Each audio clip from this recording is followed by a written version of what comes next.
தேசிய ஜனநாயக கூட்டணி அதிமுக தலைமையிலான கூட்டணிக்கு மிக சாதகமாக தமிழ்நாடு மக்கள் இருக்கிறார்கள் என்பதை உறுதியாக தெரிவித்துக் கொள்கிறேன். திமுக கூட்டணியில் விடுதலை சிறுத்தைகள் இருக்கிறது, அக்கா ஆரம்பத்தில் இருந்த அந்த கட்சி காங்கிரஸ் இருக்கிறது, கம்யூனிஸ்ட் இருக்கிறது. அது ஞாபகப்படுத்துறீங்க. அக்கா எங்க இருந்தாலும் நாங்க வாழ்த்து தெரிவிப்போம். இடது பக்கம் யாரு உட்கார்ந்துருக்கா? உங்களுக்கு இடதுல வலதுல யாரு உட்கார்ந்துருக்கிறா? இடதுக்கா வலதுக்கா? இதுதான் யுத்தமே. இப்ப இடது பக்கம் என்று சொன்னவர் அதோடு போயிருந்திருக்கலாம். வரலாற்றுல காங்கிரஸ் இடது கூட சேர்த்து விட்டது நான் இன்னைக்கு தான் பாக்குறேன். மீத்தேன் எடுக்கிற திட்டத்திற்கு கையெழுத்து போட்டு கொடுத்தவர் இன்றைய முதலமைச்சர் ஸ்டாலின். தஞ்சாவூர்ல வந்து பேசின இன்றைய முதலமைச்சர், நான் தெரியாமல் கையெழுத்து போட்டு விட்டேன், மன்னித்து விடுங்கள் என்று கேட்டார். இதே மாதிரி தெரியாமல் அண்ணா அறிவாலயத்தோ கோபாலவர வீட்டு பத்திரத்தையும் வைக்கிறோம், கையெழுத்து போட்டு விடுவீர்களா? முதலமைச்சர் சொல்றாரு, ஃபாக்ஸ்கான்ங்கிற அந்த நிறுவனம் 15,000 கோடிகளை முதலீடு செய்ய போகிறது. அவங்க சொல்லி கொஞ்ச நேரத்திலேயே அந்த நிறுவனம் சொல்லுகிறது, அப்படியெல்லாம் இன்வெஸ்ட் பண்ற எந்த ஐடியாவும் இல்லை. நான் கேட்கிறேன் சகோதரர்களே, தமிழ்நாட்டினுடைய வரலாற்றில் இத்தனை கூட்டு பாலியல் வன்புணர்வுகளை இவ்வளவு அபியூசிவா ஒரு சொசைட்டி இருக்கிறது இதுக்கு முன்னாடி நம்ம பார்த்ததுண்டா? சட்ட ஒழுங்கு பத்தி அண்ணன் நிறைய கவலைப்பட்டார். உண்மையிலே எனக்கு இன்னமும் அண்ணா பெல்ட்டால் அடிக்காதீங்கன்னா அப்படிங்கிற அந்த பொள்ளாச்சி குரல்கள் கேட்டுட்டே. அக்கா பேசும்போது சொன்னாங்க, 20 ஆண்டுகளுக்கு முன்னால் பீகார்ல காட்டாட்சி நடந்தது, அப்படியே அக்கா கொஞ்சம் குஜராத்தையும் பார்த்துக்கலாம், பில்கிஸ் பானு அவர்களுக்கு என்ன நடந்துச்சு அப்படிங்கிற வரலாறு இன்னைக்கு தெரியும். அவங்கள வெளியில விடணுங்கிறதுக்காக யாரு சுப்ரீம் கோர்ட் வரைக்கும் போய் கதறி கொண்டிருக்கிறார் அப்படிங்கிறது தெரியும். அதிமுக ஆட்சி காலத்துல திமுக போராடுது. இன்னைக்கு திமுக ஆட்சிக்கு வந்தவனே ஐயா ஸ்டாலின் சொல்றாங்க, போதையின் பாதையில போகாதீங்க, அப்ப நாங்க தள்ளி போயிடலாம். அப்படி ஆட்டுக்கார அலைமேல்னு ஒரு படம் வந்துச்சு தமிழ்நாட்டுல. அந்த படத்துல நடிச்சது ஒரு ஆடு. அந்த ஆட்டை தமிழ்நாடு முழுக்க கூட்டு போறாங்க. கூட்டு போறப்ப அந்த ஆட்டை பார்க்க கூட்டம் வந்த நாடு இது. விஜயை பார்க்க கூட்டம் வரது பெரிய விஷயம் இல்லை. அண்ணன் சீமான் மாதிரி வாய்க்கு வந்து பேசணும் முடிவு பண்ணா பேசலாம். நான் வந்து படையை அனுப்பி இலங்கையில இருந்து மீட்பேன். வெற்றி பெறவங்க தாங்க கூட்டணியை பத்தி எல்லாம் கவலைப்படணும். தோக்கிறதுக்கே கட்சி வச்சிருக்கவங்க. என்டிகேக்கு எலெக்ஷன் முக்கியம் இல்ல, கலெக்ஷன் தான் முக்கியம். திராவிட முன்னேற்ற கழகம் எல்லாம் என்னால சொல்ல முடியாது. அது ஒரு குடும்ப முன்னேற்ற கழகம். கூமுகான்னு பேரை மாத்திடலாம். இப்பதான் பீகார்ல இருந்து காத்தெல்லாம் வர சொல்லியிருக்காங்க. வீசியது காற்று அல்ல, அங்க ஓட்டு போட்டுட்டு அலையலையாக கூலி கிடைக்காத தொழிலாளர்கள் தமிழ்நாட்டை நோக்கி வந்ததுதான் அவருக்கு அலையாக காற்றாக தெரிந்திருக்கிறது. எங்களை வந்து சொன்னாங்க மாற்று சக்தின்னு. நாங்க மாற்று சக்தி இல்லக்கா, முதன்மை சக்தி. நான் பேசலாம்ல, பிளாக் டிக்கெட் கேட்கலாம்ல, இல்ல லாட்டரி டிக்கெட் நான் கேட்கலாம்ல. அக்கா எம்எல்ஏ இருந்தாலும் இல்லையா? நீ போனா கழட்டி விட்டா கொடுக்கவே இல்லைங்க. இந்த கூட்டணி தொடர்ந்தால் நாங்கள் வெற்றி பெறுவோம், கவலையே படாதீர்கள். 2026 நீங்கள் வெற்றி பெறப் போவதில்லை. வெள்ளை அறிக்கைன்னு கேட்டா மரியாதைக்குரிய தொழில்துறை அமைச்சர் TRP ராஜா வெள்ளை பேப்பர் எடுத்து காட்டுறார், இதுதான் வெள்ளை அறிக்கை. ஒரு படத்திலே வடிவேலிடம் கேட்பார்கள், என்ன வைத்திருக்கிறாய் என்று, கையை உள்ள விட்டு எடுத்து காட்டுவார், ஒண்ணும் இல்லைன்னு. அதே மாதிரி ராஜா காட்டினார், என்ன வெள்ளை அறிக்கை, இதோ ஒண்ணும் இல்லை. ஏதாவது இருந்தா தானே அவர் காட்டுவார்.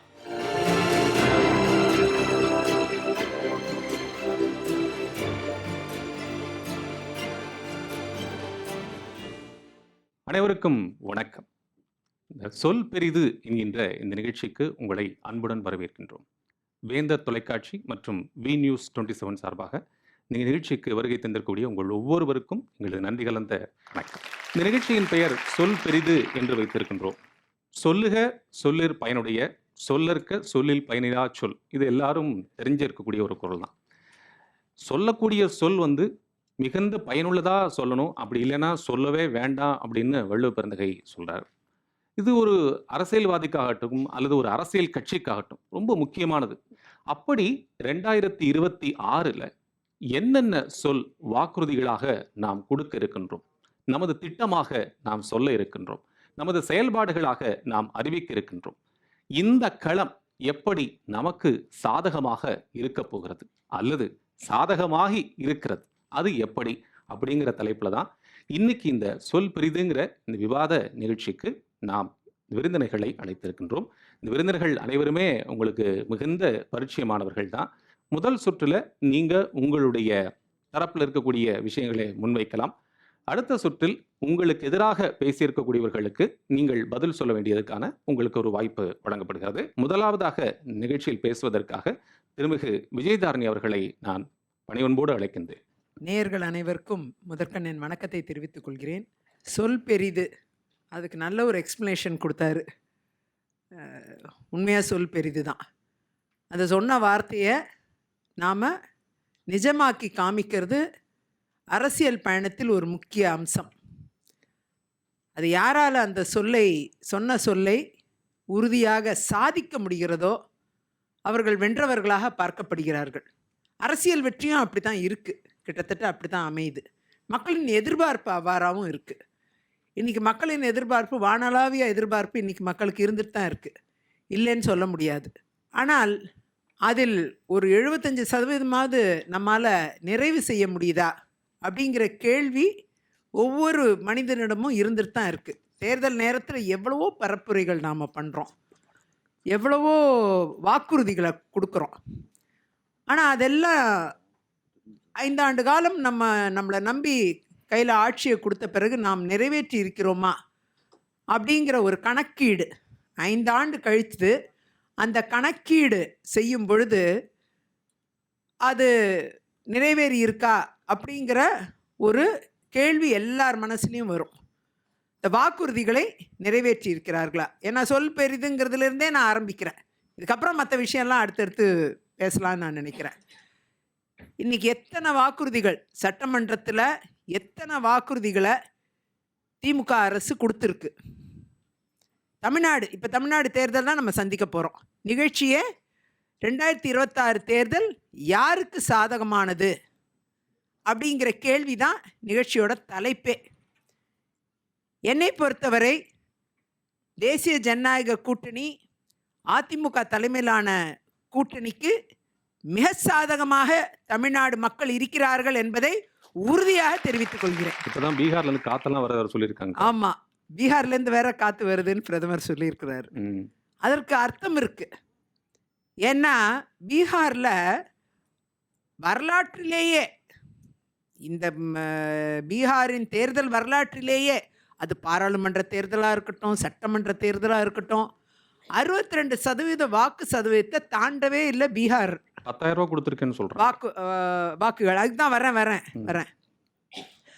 அந்த 62% தாண்டாத பீகார் இன்னைக்கு கிட்டத்தட்ட 69-70% வாக்குகளை பெற்றிருக்கு பீகார் மாநிலம். அதற்கு காரணம் இருக்குது, 2-3 காரணங்கள் உறுதியாக இருக்குது. ஒன்று, திரு நிதிஷ்குமார் அவர்கள் பெண்களின் பாதுகாப்பை அங்கே உறுதி செஞ்சார். அவருக்கு என்னுடைய பாராட்டு, மனமார்ந்த பாராட்டு. அந்த பாதுகாப்பு என்பது பீகாரில் ஒரு கேள்விக்குறியாக இருந்த காலம், ஒரு காட்டாட்சி நடந்துச்சு. லல்லு பிரசாத் யாதவோட ஆட்சி காலத்தில் ஒரு காட்டாட்சி தான்.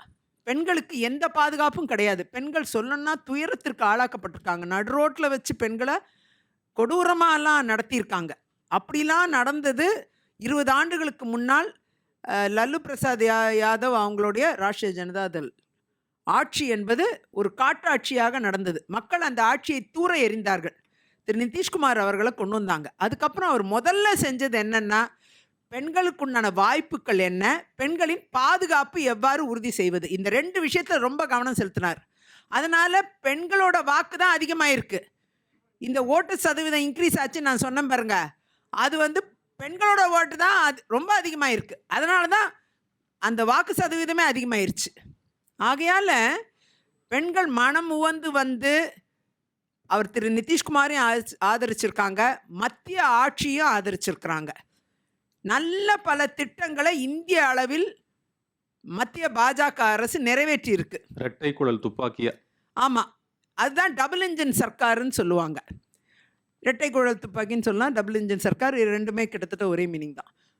இந்த டபுள் இன்ஜின் சர்க்கார் அப்படின்னு வரும்பொழுது என்ன அதில் ஆதாயம்னா, இங்கே விரோத போக்கை எப்போ பார்த்தாலும் காமிப்பாங்க. தமிழ்நாட்டில் மெட்ரோ ரயில் வந்தாலும் விரோத போக்கு, வேற என்ன திட்டம், ஆபா இன்சூரன்ஸ் பணமே கொடுக்க மாட்டேங்குது. அந்த பணம் எவ்வளோ கொடுத்தோன்னு சொல்கிறேன் நான். அதாவது ஆபா இன்சூரன்ஸ் ஒரு 5 லட்சத்துலேருந்து ஒரு 10 லட்சம் எக்ஸ்டெண்டட் இன்சூரன்ஸு இந்தியா முழுக்க அமலில் இருக்குது. அந்த இன்சூரன்ஸை தமிழ்நாட்டுக்குள்ளே வரவே விடலை. வந்திருந்தால் இன்றைக்கி எவ்வளவோ அறுவை சிகிச்சைகள், பெரிய பெரிய அறுவை சிகிச்சைகளுக்கு அப்ரூவல் வாங்க முடியும். காக்குலர் சர்ஜரிஸ்லாம் அப்ரூவல் வாங்க முடியும். நம்ம வாங்கி அவ்வளோ பெரிய விஷயங்களை அந்த இன்சூரன்ஸ், மத்திய இன்சூரன்ஸ் மூலமாக நம்ம நிறைவேற்ற முடியும். ஆனால் அதை தமிழ்நாட்டுக்குள்ளேயே வரவிடலை. அது மாதிரி பள்ளிக்கல்வியில் தமிழ்நாட்டுக்குள்ளேயே ஃபண்டை வரவிடலை. பள்ளிக்கு ஹிந்தின்னு சொல்லி ஒரு கோஷத்தை பிடிச்சிக்கிட்டாங்க. எஸ்எஸ்ஏக்கு அமௌண்ட் கொடுக்கவே இல்லையேக்கா? சொல்லிட்டே எஸ்எஸ்ஏக்கு இருக்கிறாங்க. அமௌண்ட் இல்ல கொடுத்துருக்கு. ம். எஸ்எஸ்ஏக்கு அமௌண்ட் எல்லாம் முழுசா ஒரு வந்துருச்சு. 2500 கோடி பிஎம் பெண்டிங் ஸ்ரீக்கு இருக்கு. தான் பிஎம் ஸ்ரீக்கு தான் வாங்க மாட்டேங்கிறாங்க. ஆ. எஸ்எஸ்ஏக்கு அமௌண்ட் முழுசா வாங்கிட்டாங்க. பிஎம் ஸ்ரீ திட்டத்துல ஹிந்தியை திணிக்கிறாங்க. ஹிந்தியை திணிக்கவே இல்லை. எந்த மொழி வேணா கத்துக்கலாம். தெலுங்கும் படிக்கலாம், ஹிந்தியும் படிக்கலாம், வேற எந்த மொழி வேணா படிக்கலாம். பிஎம் ஸ்ரீ திட்டத்தில் எதனால நீங்க பள்ளிக்கல்வித்துறைக்கு வந்த நிதியை ஏன் வாங்க மாட்டேங்கிறீங்க? அது மாதிரி வந்த நிதியை புறக்கணிக்க வேண்டியது. அதே மாதிரி பீகாரில் பார்த்தீங்கன்னா ஒரு தொழில் முனைவர் ஒரு பெண்ணுக்கு 10,000 ரூபா மாதம். அந்த திட்டத்தையும் இங்கே வரவிட மாட்டேங்கிறாங்க. இங்கே அந்த திட்டத்தையும் கொண்டு வந்துட முடியும். மாதம் 10,000 ரூபான்னா எவ்வளோ பெரிய? இவங்க கொடுக்குற 1000 ரூபாய் அதுவும் தகுதியுடையவர்கள் சொல்லி 10 பேருக்கு கிடைக்கிறது இல்லை. திமுக அரசு கொடுக்குற அந்த 1000 ரூபா அனைவரையும் சேர்க்கிறேன்னு சொல்லியிருக்காரு துணை முதலமைச்சர். அனைவரையும் சேர்க்கிறேன்னு சொல்லிக்கிட்டே இருக்கிறாங்க. எப்போ இந்த காலம் முடிஞ்சு 5 வருஷம் முடிஞ்சு வீட்டுக்கு போக வேண்டிய டைம் வந்துருச்சு. வந்தம் பெறவும் இவங்க இன்னும் 1000 ரூபா இந்த தரோன்ட்டு இன்னும் வேஷம் போட்டுக்கிட்டு இருக்காங்க, கோஷம் போட்டுக்கிட்டு இருக்காங்க. இதுதான் நடக்குது. ஆனால் 10,000 ரூபா கொடுக்குற திட்டம் மத்தியிலிருந்து பீகாருக்கு போயிடுச்சு. அது மாதிரி தமிழ்நாட்டுக்கும் வர வாய்ப்பு இருக்கு. அந்த திட்டத்தெல்லாம் இங்கே உள்ள நுழைய விட மாட்டாங்க. இதுதான் திமுகவின் அவலம். ஒரு தொழில் முனைவோர் ஒரு பெண்ணுக்கோ ஒரு தொழில் முனைவோருக்கோ மாதம் 10,000 ரூபா அவங்க ஒரு இன்கம் டேக்ஸ் கட்டுற லெவல் வரைக்கும் வரைக்கும் ஒரு மாதம் 10,000 ரூபா அரசு கொடுக்குற நிதி எவ்வளோ பெரிய விஷயம் அது. அதை வேண்டான்னு இந்த திமுக அரசு சொல்லுதுன்னா எவ்வளோ பெரிய துரோக அரசியல் இது. அப்படிப்பட்ட ஒரு அரசு இன்னைக்கு மக்களை திசை திருப்பி கொண்டு இருக்கு. மெட்ரோ ரயில் திட்டம் செகண்ட் ஃபேஸுக்கு சென்னையில் செகண்ட் ஃபேஸ் ஸ்டேட் ஸ்பான்சர்ட் ப்ராஜெக்ட்ன்ட்டாங்க. சென்ட்ரல் ஸ்பான்சர் எங்களுக்கு தேவையில்லைன்ட்டாங்க. சென்னைக்கும் அப்புறமா அடுத்ததா மதுரைக்கும் கோயம்புத்தூருக்கும் எப்போ மெட்ரோ வரும்னு சொல்லிட்டீங்கன்னா அது சொல்றேன். அதாவது சென்னையில் என்ன நடந்துச்சு உண்மையே சொல்றேன். இந்த செகண்ட் ஃபேஸ் திட்டத்தை சென்ட்ரல் ஸ்பான்சர் எங்களுக்கு தேவையில்லைன்ட்டாங்க. அப்புறமா சென்ட்ரல் ஸ்பான்சர் பணம் பத்தலை இவங்களுக்கு. ஏஷியன் டெவலப்மெண்ட் பேங்க்ல வாங்கிடலான்னு பார்த்தாங்க, அவங்க சரியா கொடுக்கல. அதோட சென்ட்ரல் ஸ்பான்சர் ஸ்கீமாக கேட்குறாங்க. கேட்கும்போது என்ன செய்யணும்? ஒரு ப்ராப்பர் டிபிஆரை ரெடி பண்ணி அந்த சென்ட்ரல் ஸ்பான்சர் ஸ்கீமாக மாற்றுறதுக்கு டெல்லிக்கு அனுப்பணும். ஒன்றுமே அனுப்பாமல் நாங்கள் நிதி கேட்டோன்னு சொல்லிட்டு 4 வருஷம் ஏமாத்தினாங்க. அதுக்கப்புறம் மத்திய அரசே டிபிஆரை பெற்று அந்த விஷயங்களை நிறைவேற்றுறாங்க. அதுக்கப்புறம் அந்த ஸ்கீம் வருது. அதே மாதிரி கோயம்புத்தூர்லேயும் மதுரையிலையும் என்ன தப்பு பண்ணுறாங்க? விரிவடைந்த கோயம்புத்தூர் புறநகரையும் சேர்த்து மக்கள் தொகையை கொடுத்துருக்கணும். கிரேட்டர் கோயம்புத்தூர் கார்பரேஷனாக ஆக்கி அந்த லிமிட்ஸை கொடுத்து அந்த டிபிஆர் அப்ரூவல் வாங்கணும். நிறைய வீடுகள் இடிபடுது, நிறைய கட்டடங்கள் இடிபடுது. அந்த வழிபாதையே கொடுத்துட்ருக்குறாங்க மதுரையிலையும் கோயம்புத்தூர்லேயும். அதை மாற்றி கொடுங்கன்னு சொல்லி பார்த்தா இவங்க மாற்றவே இல்லை திமுக ஆட்சி. அதனால் ரிட்டர்ன் பண்ணியிருக்காங்க, ரிஜெக்டே பண்ணலை. ஆனால் ரிஜெக்ட்னு சிஎம் போட்டுக்கிட்டே இருக்கிறாரு. எல்லா மீடியாலேயும் ரிஜெக்டே ஆகலை, ரிட்டர்ன் தான் ஆயிருக்கு ப்ரப்போசல். ஒழுங்காக ரிவைஸ் பண்ணி கொடுத்தா அந்த மெட்ரோவும் வந்துட போகுது. அண்ணன் எடப்பாடியார் அவர்கள் பிரதமர்கிட்ட அந்த கோரிக்கையை பிரதமர் இங்கே வந்திருந்தப்போ விவசாயிகள் திட்டத்தை ஆதரித்து பேச வந்திருந்தப்போ அந்த கோரிக்கையை முன் வச்சிருக்கிறாரு. இதெல்லாம் வரப்போகுது தான். ஆனால் யாரோட முயற்சியால்? பாஜக அதிமுக ஒருங்கிணைந்த கூட்டணியின் முயற்சியால் இதெல்லாம் நடக்க போகுது. எப்போ? விரைவில் நடக்கும். இந்த தேர்தல் முடியட்டும், அதுக்கப்புறம் எல்லாம் நல்லதாக நடக்கும். அந்த அளவில் இந்த டிபிஆரை இம்ப்ரூவ் பண்ணி கொடுக்கணும். இவங்க டிபிஆரை கொடுக்க மாட்டேங்கிறாங்களே, திமுக ஆட்சி டிபிஆரை ரிவைஸ் பண்ணி கொடுக்க மாட்டேங்குது. அதுக்கெல்லாம் ஒரு ஆட்சி மாற்றம் வந்தால் தானே டிபிஆரை இம்ப்ரூவ் பண்ணி கொடுத்து நாம் வாங்க முடியும் திட்டங்களை. அப்படி நிறைய விஷயங்களை அரசியல் ஆக்குகிறது திமுக ஆட்சி. இந்த அரசியல் ஆக்குவதை விட்டுவிட்டு மக்கள் நலன் ஒன்றே பிரதானம். சொல்ல நிறைவேற்றணும். 600 வாக்குறுதிகள் கிட்ட சட்டசபையிலே சொன்னாங்க. சொல் பெரிதுன்னு இன்னைக்கு சொல்லிட்டாங்க. இங்க இந்த சொல்ல காப்பாற்றணும் இல்லையா? அந்த வாக்குறுதிகளில் வெறும் 40 வாக்குறுதி கூட நிறைவேற்றல. சட்டசபையில நிறைவேற்றின சொன்ன வாக்குறுதிகளை கூட நிறைவேற்றல. 90% நிறைவேற்றிட்டா சொல்லிட்டாங்க. 90%. 40 வாக்குறுதிகள் நிறைவேற்றுறதா 90%? 600 வாக்குறுதிகள்ல 600 வாக்குறுதிகள் சட்டமன்றத்தின் முன்பு வைக்கப்பட்ட வாக்குறுதிகள். அதுல 40 கூட முழுசா நிறைவேற்றல. கிட்டத்தட்ட 300 வாக்குறுதிகளை சட்டமன்ற பேரவையிலேயே திரும்ப பெறுறாங்க. திரும்ப பெற்று கெசட் வெளியிடுறாங்க, எங்களால செய்ய முடியலன்ட்டு. இதுதான் நிலைமை இந்த அரசுடைய அவலம். ஆகையால சொன்ன வாக்குறுதியை கூட நிறைவேற்றாத ஒரு அரசு தான் திமுக அரசு. ஆகையால் நிச்சயமாக மக்கள் இதையெல்லாம் பார்த்து கொண்டுதான் இருக்கிறார்கள். சொத்து வரி உயர்வு, தண்ணியே வந்து சேராது நிறைய ஏரியாவுக்கு, ஆனால் தண்ணி வரி மட்டும் பிடுங்கிடுவாங்க. வாட்டர் சார்ஜ் ஒன்று பாக்கி கிடையாது. சொத்து வரியெல்லாம் சொத்தே வச்சுக்க முடியாது, நம்ம சொத்தை விற்று தான் சொத்து வரி கட்டணும். அந்த அளவுக்கு சொத்து வரி போட்டு வச்சுருக்கிறாங்க. 3000%, 3000% இன்க்ரீஸ் பண்ணியிருக்காங்க சொத்து வரி. எலக்ட்ரிசிட்டி கிட்டத்தட்ட எலக்ட்ரிசிட்டி 500% இன்க்ரீஸ் ஆகிருக்கு. 400 ரூபா எலக்ட்ரிசிட்டி கட்டிட்டு இருந்தவங்களாம் 4000 ரூபா கட்டணும். 4000 ரூபா கட்டிட்டு இருந்தவங்களாம் 45,000 ரூபா கட்டணும். இன்றைக்கி அதான் எலக்ட்ரிசிட்டி. ஸ்லாபை மாத்திரம்னு எத்தனை தடவை வாக்குறுதி கொடுத்தாங்க இந்த திமுக. ஸ்லாபை எதிர்த்து எவ்வளோ போராட்டம் பண்ணாங்க இவங்க எதிர்க்கட்சியாக இருந்தப்ப. ஆனால் அந்த ஸ்லாப் சிஸ்டமை இந்த 5 வருஷம் மாற்றினாங்களா? மீண்டும் நம்ம மேலே தானே திணிச்சாங்க அந்த ஸ்லாப் சிஸ்டத்தை. ஆகையால் எலக்ட்ரிசிட்டி இன்றைக்கி நம்மளுடைய முக்கால் சம்பளத்தை எலக்ட்ரிசிட்டியை கொண்டு போயிடுது.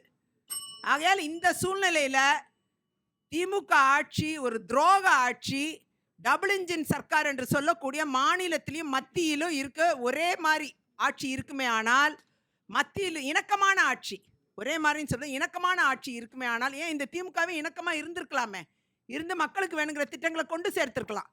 ஆனால் அதெல்லாம் செய்யலை 5 வருஷத்தில். வெறும் சுப்ரீம் கோர்ட்டுக்கு மட்டும் பெட்டிஷன் போட்டுன்னு இருந்தாங்க. இது மட்டும்தான் நடந்துச்சு இவங்களுக்கு. சுப்ரீம் கோர்ட் நல்லா ஒரு குட்டு வச்சிருக்கு, அவங்களுக்கு சாதகம்னு சும்மா சோஷியல் மீடியாலெலாம் போட்டுட்டு இருக்காங்க. அது உண்மை கிடையாது. சுப்ரீம் கோர்ட் தெளிவாக சொல்லியிருக்கு, ஆளுநரோட பவரையோ ஜனாதிபதி பவரையோ கொஸ்டின் பண்ணுறதுக்கு எங்களுக்கு சுப்ரீம் கோர்ட்டுக்கே ரைட் இல்லை, உங்களுக்கு யாருக்குமே ரைட் இல்லைன்னு சொல்லிருச்சு. அதுதான் உண்மை. அந்த அளவில் டீம்டு அசன்ட்டுன்னு ஒன்று கிடையவே கிடையாதுன்ட்டாங்க. அதே மாதிரி ஜனாதிபதிக்கும் ஆளுநருக்கும் டைம்லைன் ஃபிக்ஸ் பண்ண முடியாது. இந்த டைம்குள்ளே நீங்கள் இதை செய்யணும் அது இதுன்னு ஆர்டர் போடுறதுக்கு யாருக்கும் ரைட் கிடையாது. இந்திய திருநாட்டில் அரசியலமைப்பு சட்டத்தின் கீழ் இதை செய்யறதுக்கு யாருக்குமே உரிமை கிடையாது, நாங்கள் உட்பட அப்படின்னு சுப்ரீம் கோர்ட் 5 பெஞ்ச் ஜட்ஜஸ் சொல்லிட்டாங்க. அதனால் தமிழ்நாடு அரசு செஞ்ச எல்லா விஷயங்களுமே ரிவ்யூக்கு உட்பட்டது. அது எல்லாத்தையும் ரிவ்யூ பண்ணனா எல்லாம் காலியாகிடும். இவங்க வெறுமனே இந்த நீட்டுன்ட்டு நாடகமாடி நிறைய உயிரை தான் பலி வாங்கினாங்க. அந்த நீட்டு இருந்துக்கிட்டே தான் இருக்குது. அதுக்கு பிள்ளைங்களை இப்போ தயார்படுத்தி அவங்கள நல்ல அந்த நிலைமைக்கு கொண்டு வந்து இந்த நீட்டில் பாஸ் ஆகிற லெவலில் கொண்டு வந்து பண்ணாங்கன்னா அதோடைய பலன் எல்லாத்துக்கும் கிடைக்கும். இன்றைக்கி என்ட்ரன்ஸ் எக்ஸாம் இல்லாமல் ஒரு வேலை கிடைக்குதா? டிஎன்பிஎஸ்சி எழுதாமல் வேலை கிடைக்குதா? யூபிஎஸ்சி எழுதாமல் வேலை கிடைக்குதா? ஆசிரியர் தகுதி தேர்வு கூட எழுதினாதான் ஆசிரியர் அடுத்தது கண்டினியூ பண்ண முடியும். அந்த மாதிரி எல்லாத்துலேயுமே எக்ஸாம் வந்துருச்சு. அப்போ மெடிக்கல் எஜுகேஷனுக்கு ஒரு எக்ஸாம் இருக்காதா?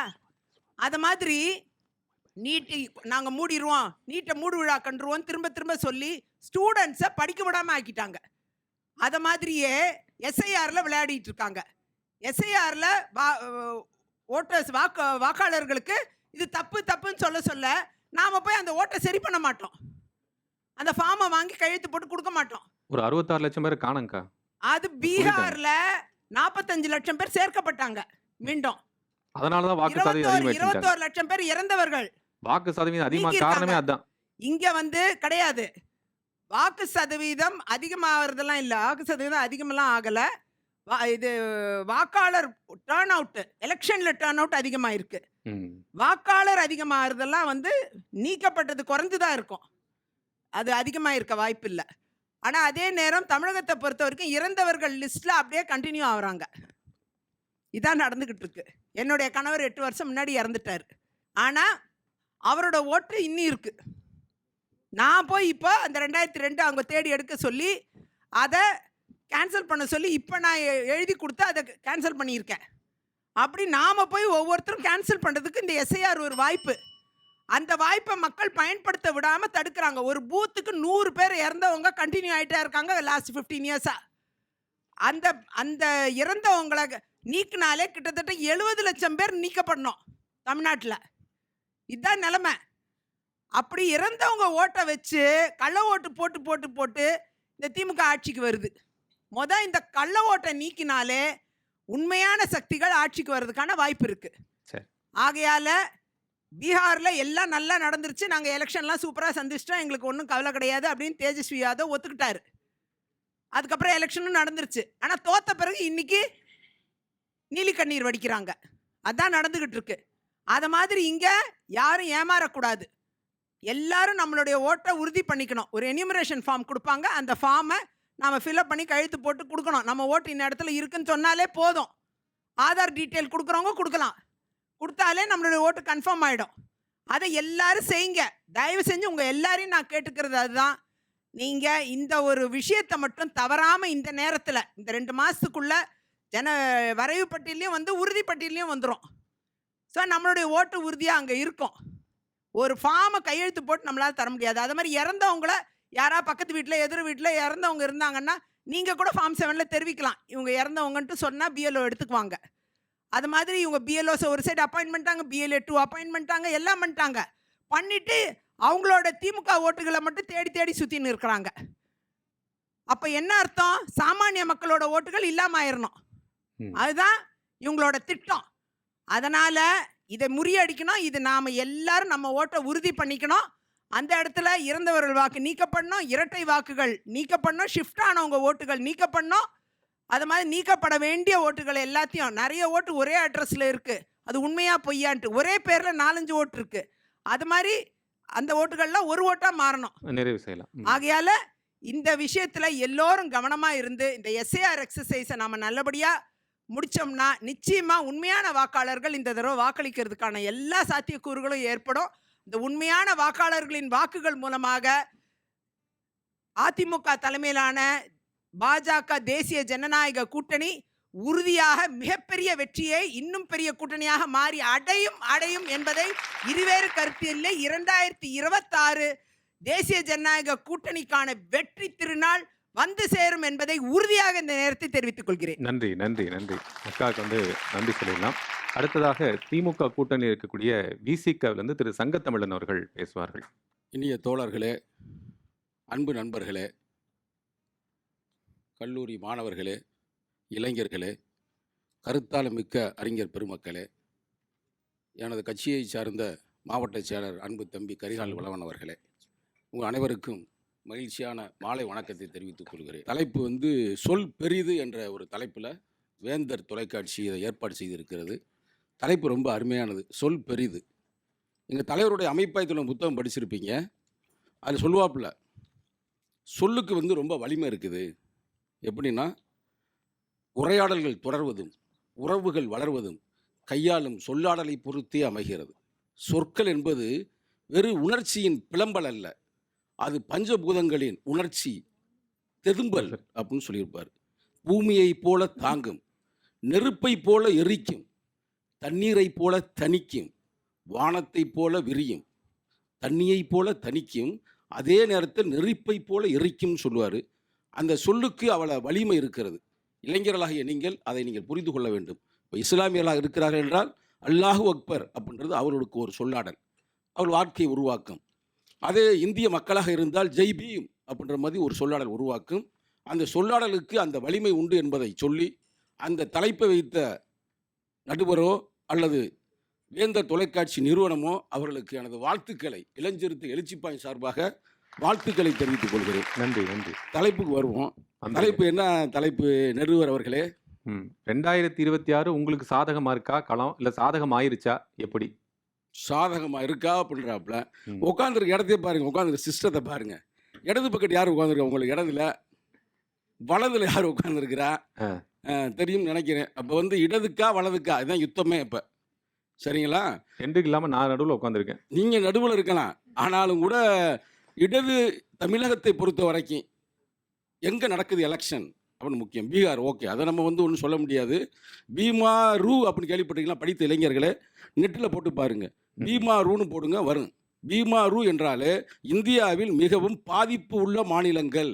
சங்கத்தமிழ் சொல்ல B for Bihar, R for Rajasthan, U for Uttar Pradesh, M for Madhya Pradesh. இதெல்லாம் வந்து தாய்மொழியாக கொண்டது ஹிந்தி. அந்த பெல்ட்டு அங்கே அப்படி இருக்கும்னா யார் ஆட்சி ஆள்கிறார்கள், யார் ஆண்டு கொண்டு இருக்கிறார்கள், யார் வெற்றி பெற்றிருக்கார்கள் உங்களுக்கு தெரியல. அங்கே போகலை. இது தமிழ்நாடு. இடம் முக்கியம். தேர்தல் நடக்கிற இடம் இந்த இடம் தமிழ்நாடு. இது ஒரு பகுத்தறிவு மண். நீ எந்த கட்சியாக இருக்கலாம், ஒரு மனிதநேயமுக்க மண். வள்ளலார் வாழ்ந்த பூமி, தந்தை பெரியார் வாழ்ந்த பூமி, இன்னமும் சொல்லப்போனால் தத்துவ கருத்துக்கள் உள்ள பூமி தான் ரெட்டமலை சீனிவாசன், அயோத்தியாச பண்டிதர், இப்படிப்பட்ட தத்துவங்களை இங்கே உருவாக்கி இருக்கிறோம். ஆகையால் இடம் ரொம்ப முக்கியம். இடம் முடிவு பண்ணிருச்சு. தமிழ்நாட்டில் வெற்றி யாருக்கு? திமுக தலைமையிலான கூட்டணிக்கு. இடம் முடிஞ்சு போச்சு. இடத்தை விட இன்னொன்று முக்கியம், சேர்ந்திருக்கிற ஆள் ரொம்ப முக்கியம் இல்லை. வள்ளுவர் சொல்லுவார், நிச்சயம் படிச்சிருப்பேன் திருக்குறள்லாம், வினை வினை, தன்வினை, மாற்றான் வினை, துணைவினை தூக்கி செயல்பார் வள்ளுவன். அப்போ திமுக கூட்டணியில் விடுதலை சிறுத்தைகள் இருக்கிறது, அக்கா ஆரம்பத்தில் இருந்த அந்த கட்சி காங்கிரஸ் இருக்கிறது, கம்யூனிஸ்ட் இருக்கிறது. இப்போ எதுங்க அது ஞாபகப்படுத்துறீங்க? நாங்களாம் மாறி இருந்தாலும் அக்கா எங்கே இருந்தாலும் நாங்கள் வாழ்த்து தெரிவிப்போம். அவங்க வந்து எங்கள் ஒரு மேடையில் கூட எழுச்சி தமிழரை பற்றி பெருமையாக பேசினார். இந்த தருணத்தில் அவங்களுக்கு எனது நன்றியும் தெரிவித்துக் கொள்கிறேன். அப்படிப்பட்ட காங்கிரஸிடம் இருக்கிறது, மதிமுகவிடம் இருக்கிறது, இன்னும் சொல்லப்போனால் ஜனநாயக சக்தியில் இஸ்லாமிய அமைப்பு எங்களிடம் இருக்கிறது. அப்போ சேர்ந்திருக்கிற அமைப்பு ரொம்ப முக்கியம் இல்லை, காலம் கூட முக்கியம்தான். இப்போ வந்து 6 மாதம் டயத்தில் எஸ்ஐஆரை கொண்டாந்து எப்படியாவது ஆட்டையை போட்டுடலாம் அப்படின்னு நீங்கள் ஒரு முடிவில் இருக்கலாம், ஒன்றும் பிரச்சனை இல்லை, நோ ப்ராப்ளம். அதுக்கு நான் வழி சொல்கிறேன். இப்போ எங்கள் கூட்டணியை நான் சொன்னேன், நடுவர் அவர்கள் வருத்தப்படாருன்னா அவங்க போயிட்டு இருக்க கூட்டணியில் அதிமுக யார் யார் இருக்கா சொல்லுங்களேன் கொஞ்சம். எங்கள் கூட்டணி நான் சொல்லிட்டேங்க தோழர், அவங்க சைடில் யார் யார் இருக்காங்க சொல்லுங்களேன் பார்ப்போம். பிஜேபி ரைட்டு, ஓகே, பிஜேபி இருக்குது, நான் அதை மறுக்கலை. பிஜேபி தான் வலிமையாக இருக்கிறது, அதை நான் வந்து ஏற்றுக்கொள்கிறேன். அதிமுக இப்போ ஆசிரியர் கல்யாண சுந்தரம் வந்திருக்கிறாரு, அவர் ஒரு ஆசிரியர், அவர் மனச்சாட்சியை தொட்டு சொல்ல சொல்லுங்க. பிஜேபி கூட்டணியை அதிமுக தொண்டன் விரும்புகிறானா? ஜெல்வி ஜெயலலிதா அம்மையார் ஒன்று சொன்னால், நான் தெரியாமல் ஒரு தவறு செய்து விட்டேன், நானே கலைத்தேன். அம்மையார் சொன்னாங்களா சொல்லலையா? என் வாழ்நாளில் இனிமேல் எந்த காலத்திலையும் நான் கூட்டணி வைக்க மாட்டேன். புரட்சி தலைவிங்க, மறுக்க முடியாது. அதே மாதிரி அந்த அம்மா கடைசி வரைக்கும் வைக்கவில்லை, இதான் வரலாறு. ஆனால் இன்று நிகழ்காலத்தில் எடப்பாடியும் சொன்னார், நான் கூட அவரை வந்து புரட்சி தமிழன் என்று ஒரு நேரத்தில் அவர் சொன்ன அவருடைய சொல்லாடலை நான் பாராட்டினேன்.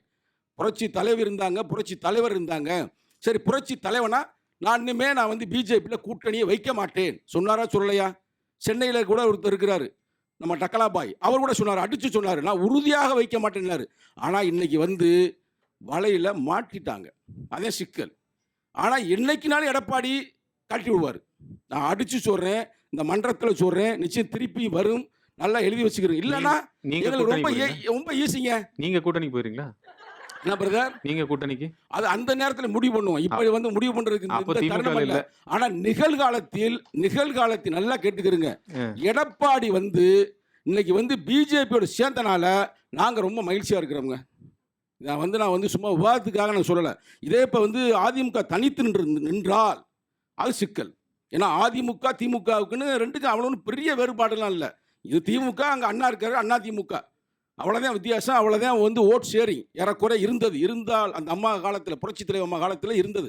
அதை யாரும் மறுக்க முடியாது, யாரும் குறைத்து மதிப்பிட முடியாது அண்ணா திராவிட முன்னேற்ற கழகத்தை. ஆனால் இன்னைக்கு எப்போ நீங்கள் பிஜேபியில் சேர்ந்தீங்களோ கதை முடிஞ்சுங்க. அக்கா கூட பாருங்க, அக்கா எம்எல்ஏ இருந்தாங்களா இல்லையா? இன்னைக்கு போனா கழட்டி விட்டேன், கொடுக்கவே இல்லைங்க. எம்பி ஆக போறாங்க, நீங்க ஏன் கொடுங்க? ஏங்க அவங்கள வந்து துணை முதல்வர் கூட கொடுங்க, இணையமைச்சர் ஆக போறாங்க, மத்திய இணையமைச்சர் வரவேற்கிறோம். ஆனால் இதுதான் சூழ்நிலை, இனிமேல் தான் எலெக்ஷன் தான் அங்க இருக்கின்ற சூழ்நிலை. வேற யாராவது சொல்லுங்க, கூட்டணியில் விஜயகாந்த் அண்ணன் அமைப்பு இருந்துச்சு, இப்போ அந்த அக்கா என்ன சொல்றாங்க சொல்லுங்க மக்களே, நீங்க பாத்துக்கிறீங்க, நியூஸ் பாக்குறீங்க. அந்த அக்கா டாடா சொல்லிருச்சு, டாடா சொல்லிக்கிட்டு இருக்கு. அப்புறம் வேற யாரும் அவங்கள கூட்டணி யார் இருந்தா நமக்கே தெரியல. ஆக மொத்தம் இடது பக்கம் வலிமையாக இருக்கிறது. அன்பு தம்பி சீமான் அமைப்பு தனியாக நிற்பது கூட எங்களுக்கு ஒரு மகிழ்ச்சி தான். அவர் தனியாக நிற்பாரு, அறிவிச்சிட்டாரு. அவர் கூட இந்த தோழர் வேதாரண்யம் தோழர் நிற்கிறார், வேட்பாளர் ரைட், அவருக்கும் வாழ்த்துக்கள். ஆக மொத்தம் வந்து இடது பக்கம் வலிமையாக இருக்கிறது.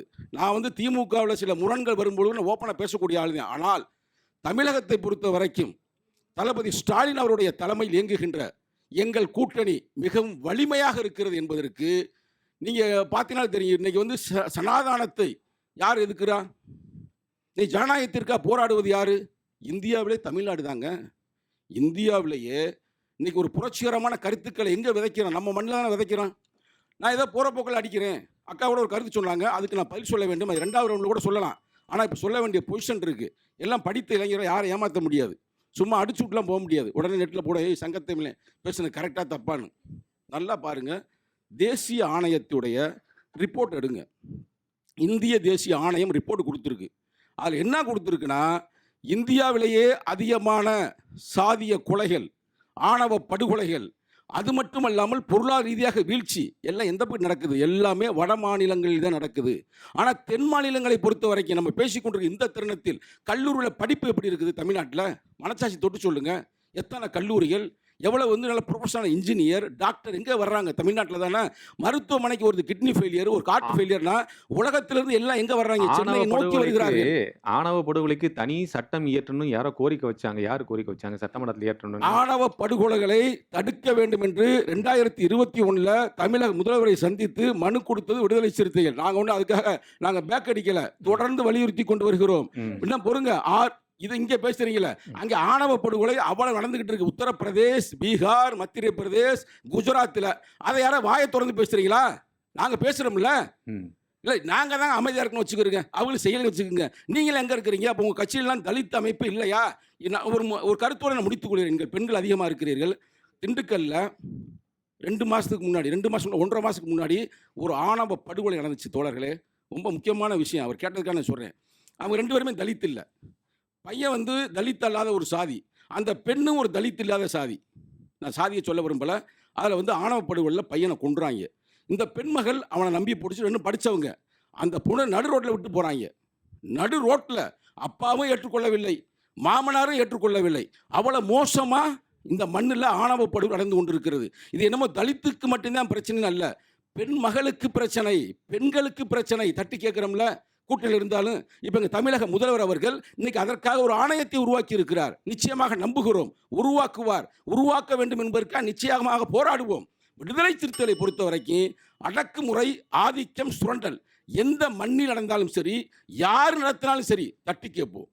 அதுக்காக கூட்டணின்றதுக்காக நான் வாயை பொத்தி இருக்க மாட்டான். எங்கள் உரிமைகளை தொடர்ந்து போராடுவோம். அப்போ அந்த ஜனநாயகம் எந்த பக்கம் இருக்குது? இந்த பக்கம் இருக்குது. எத்தனை சீட்டு சார் இந்த தடவை கேட்க போறீங்க? அதை 2வது முறை வருவோம் பார்த்தீங்களா? அப்போ சொல்றீங்களா 5 சீட்டு வரும்ல. ஆனால் டபுள் டிஜிட் உறுதி. 2 இலக்கு என்பது உறுதி. அதில் எந்த வகையான மாற்று கருத்தும் இல்லை. அதை தமிழக முதல்வர் தளபதி ஸ்டாலினும் கொடுப்பதற்கு தயாராகி விட்டார். உங்களை மாதிரி ஆளுங்க இடையில கெடுத்து விட்றாதீங்க, சரிங்களா? ஓகே, என்ன எழுதி வச்சுக்கிறீங்க. எங்கள் கூட்டணி அப்படியே சிதையாமல், உடையாமல், மார்க் பண்ணிட்டே இருக்கு. நீங்க பேச பேச எங்கள் சிந்தனை, எங்கள் கூட்டணி உடையாமல், சிதையாமல் அப்படியே இருந்துச்சுன்னா வெற்றி உறுதி. சரிங்களா? நன்றி, வணக்கம். நன்றி நன்றி நன்றி நன்றி. சங்கத்தமிழ் அவர்களுக்கு எங்களது நன்றி. அடுத்ததாக அதிமுக பேராசிரியர் கல்யாணசுந்தரம் அவர்களை பேச அழைக்கின்றோம். வேந்தர் தொலைக்காட்சியின் சார்பில்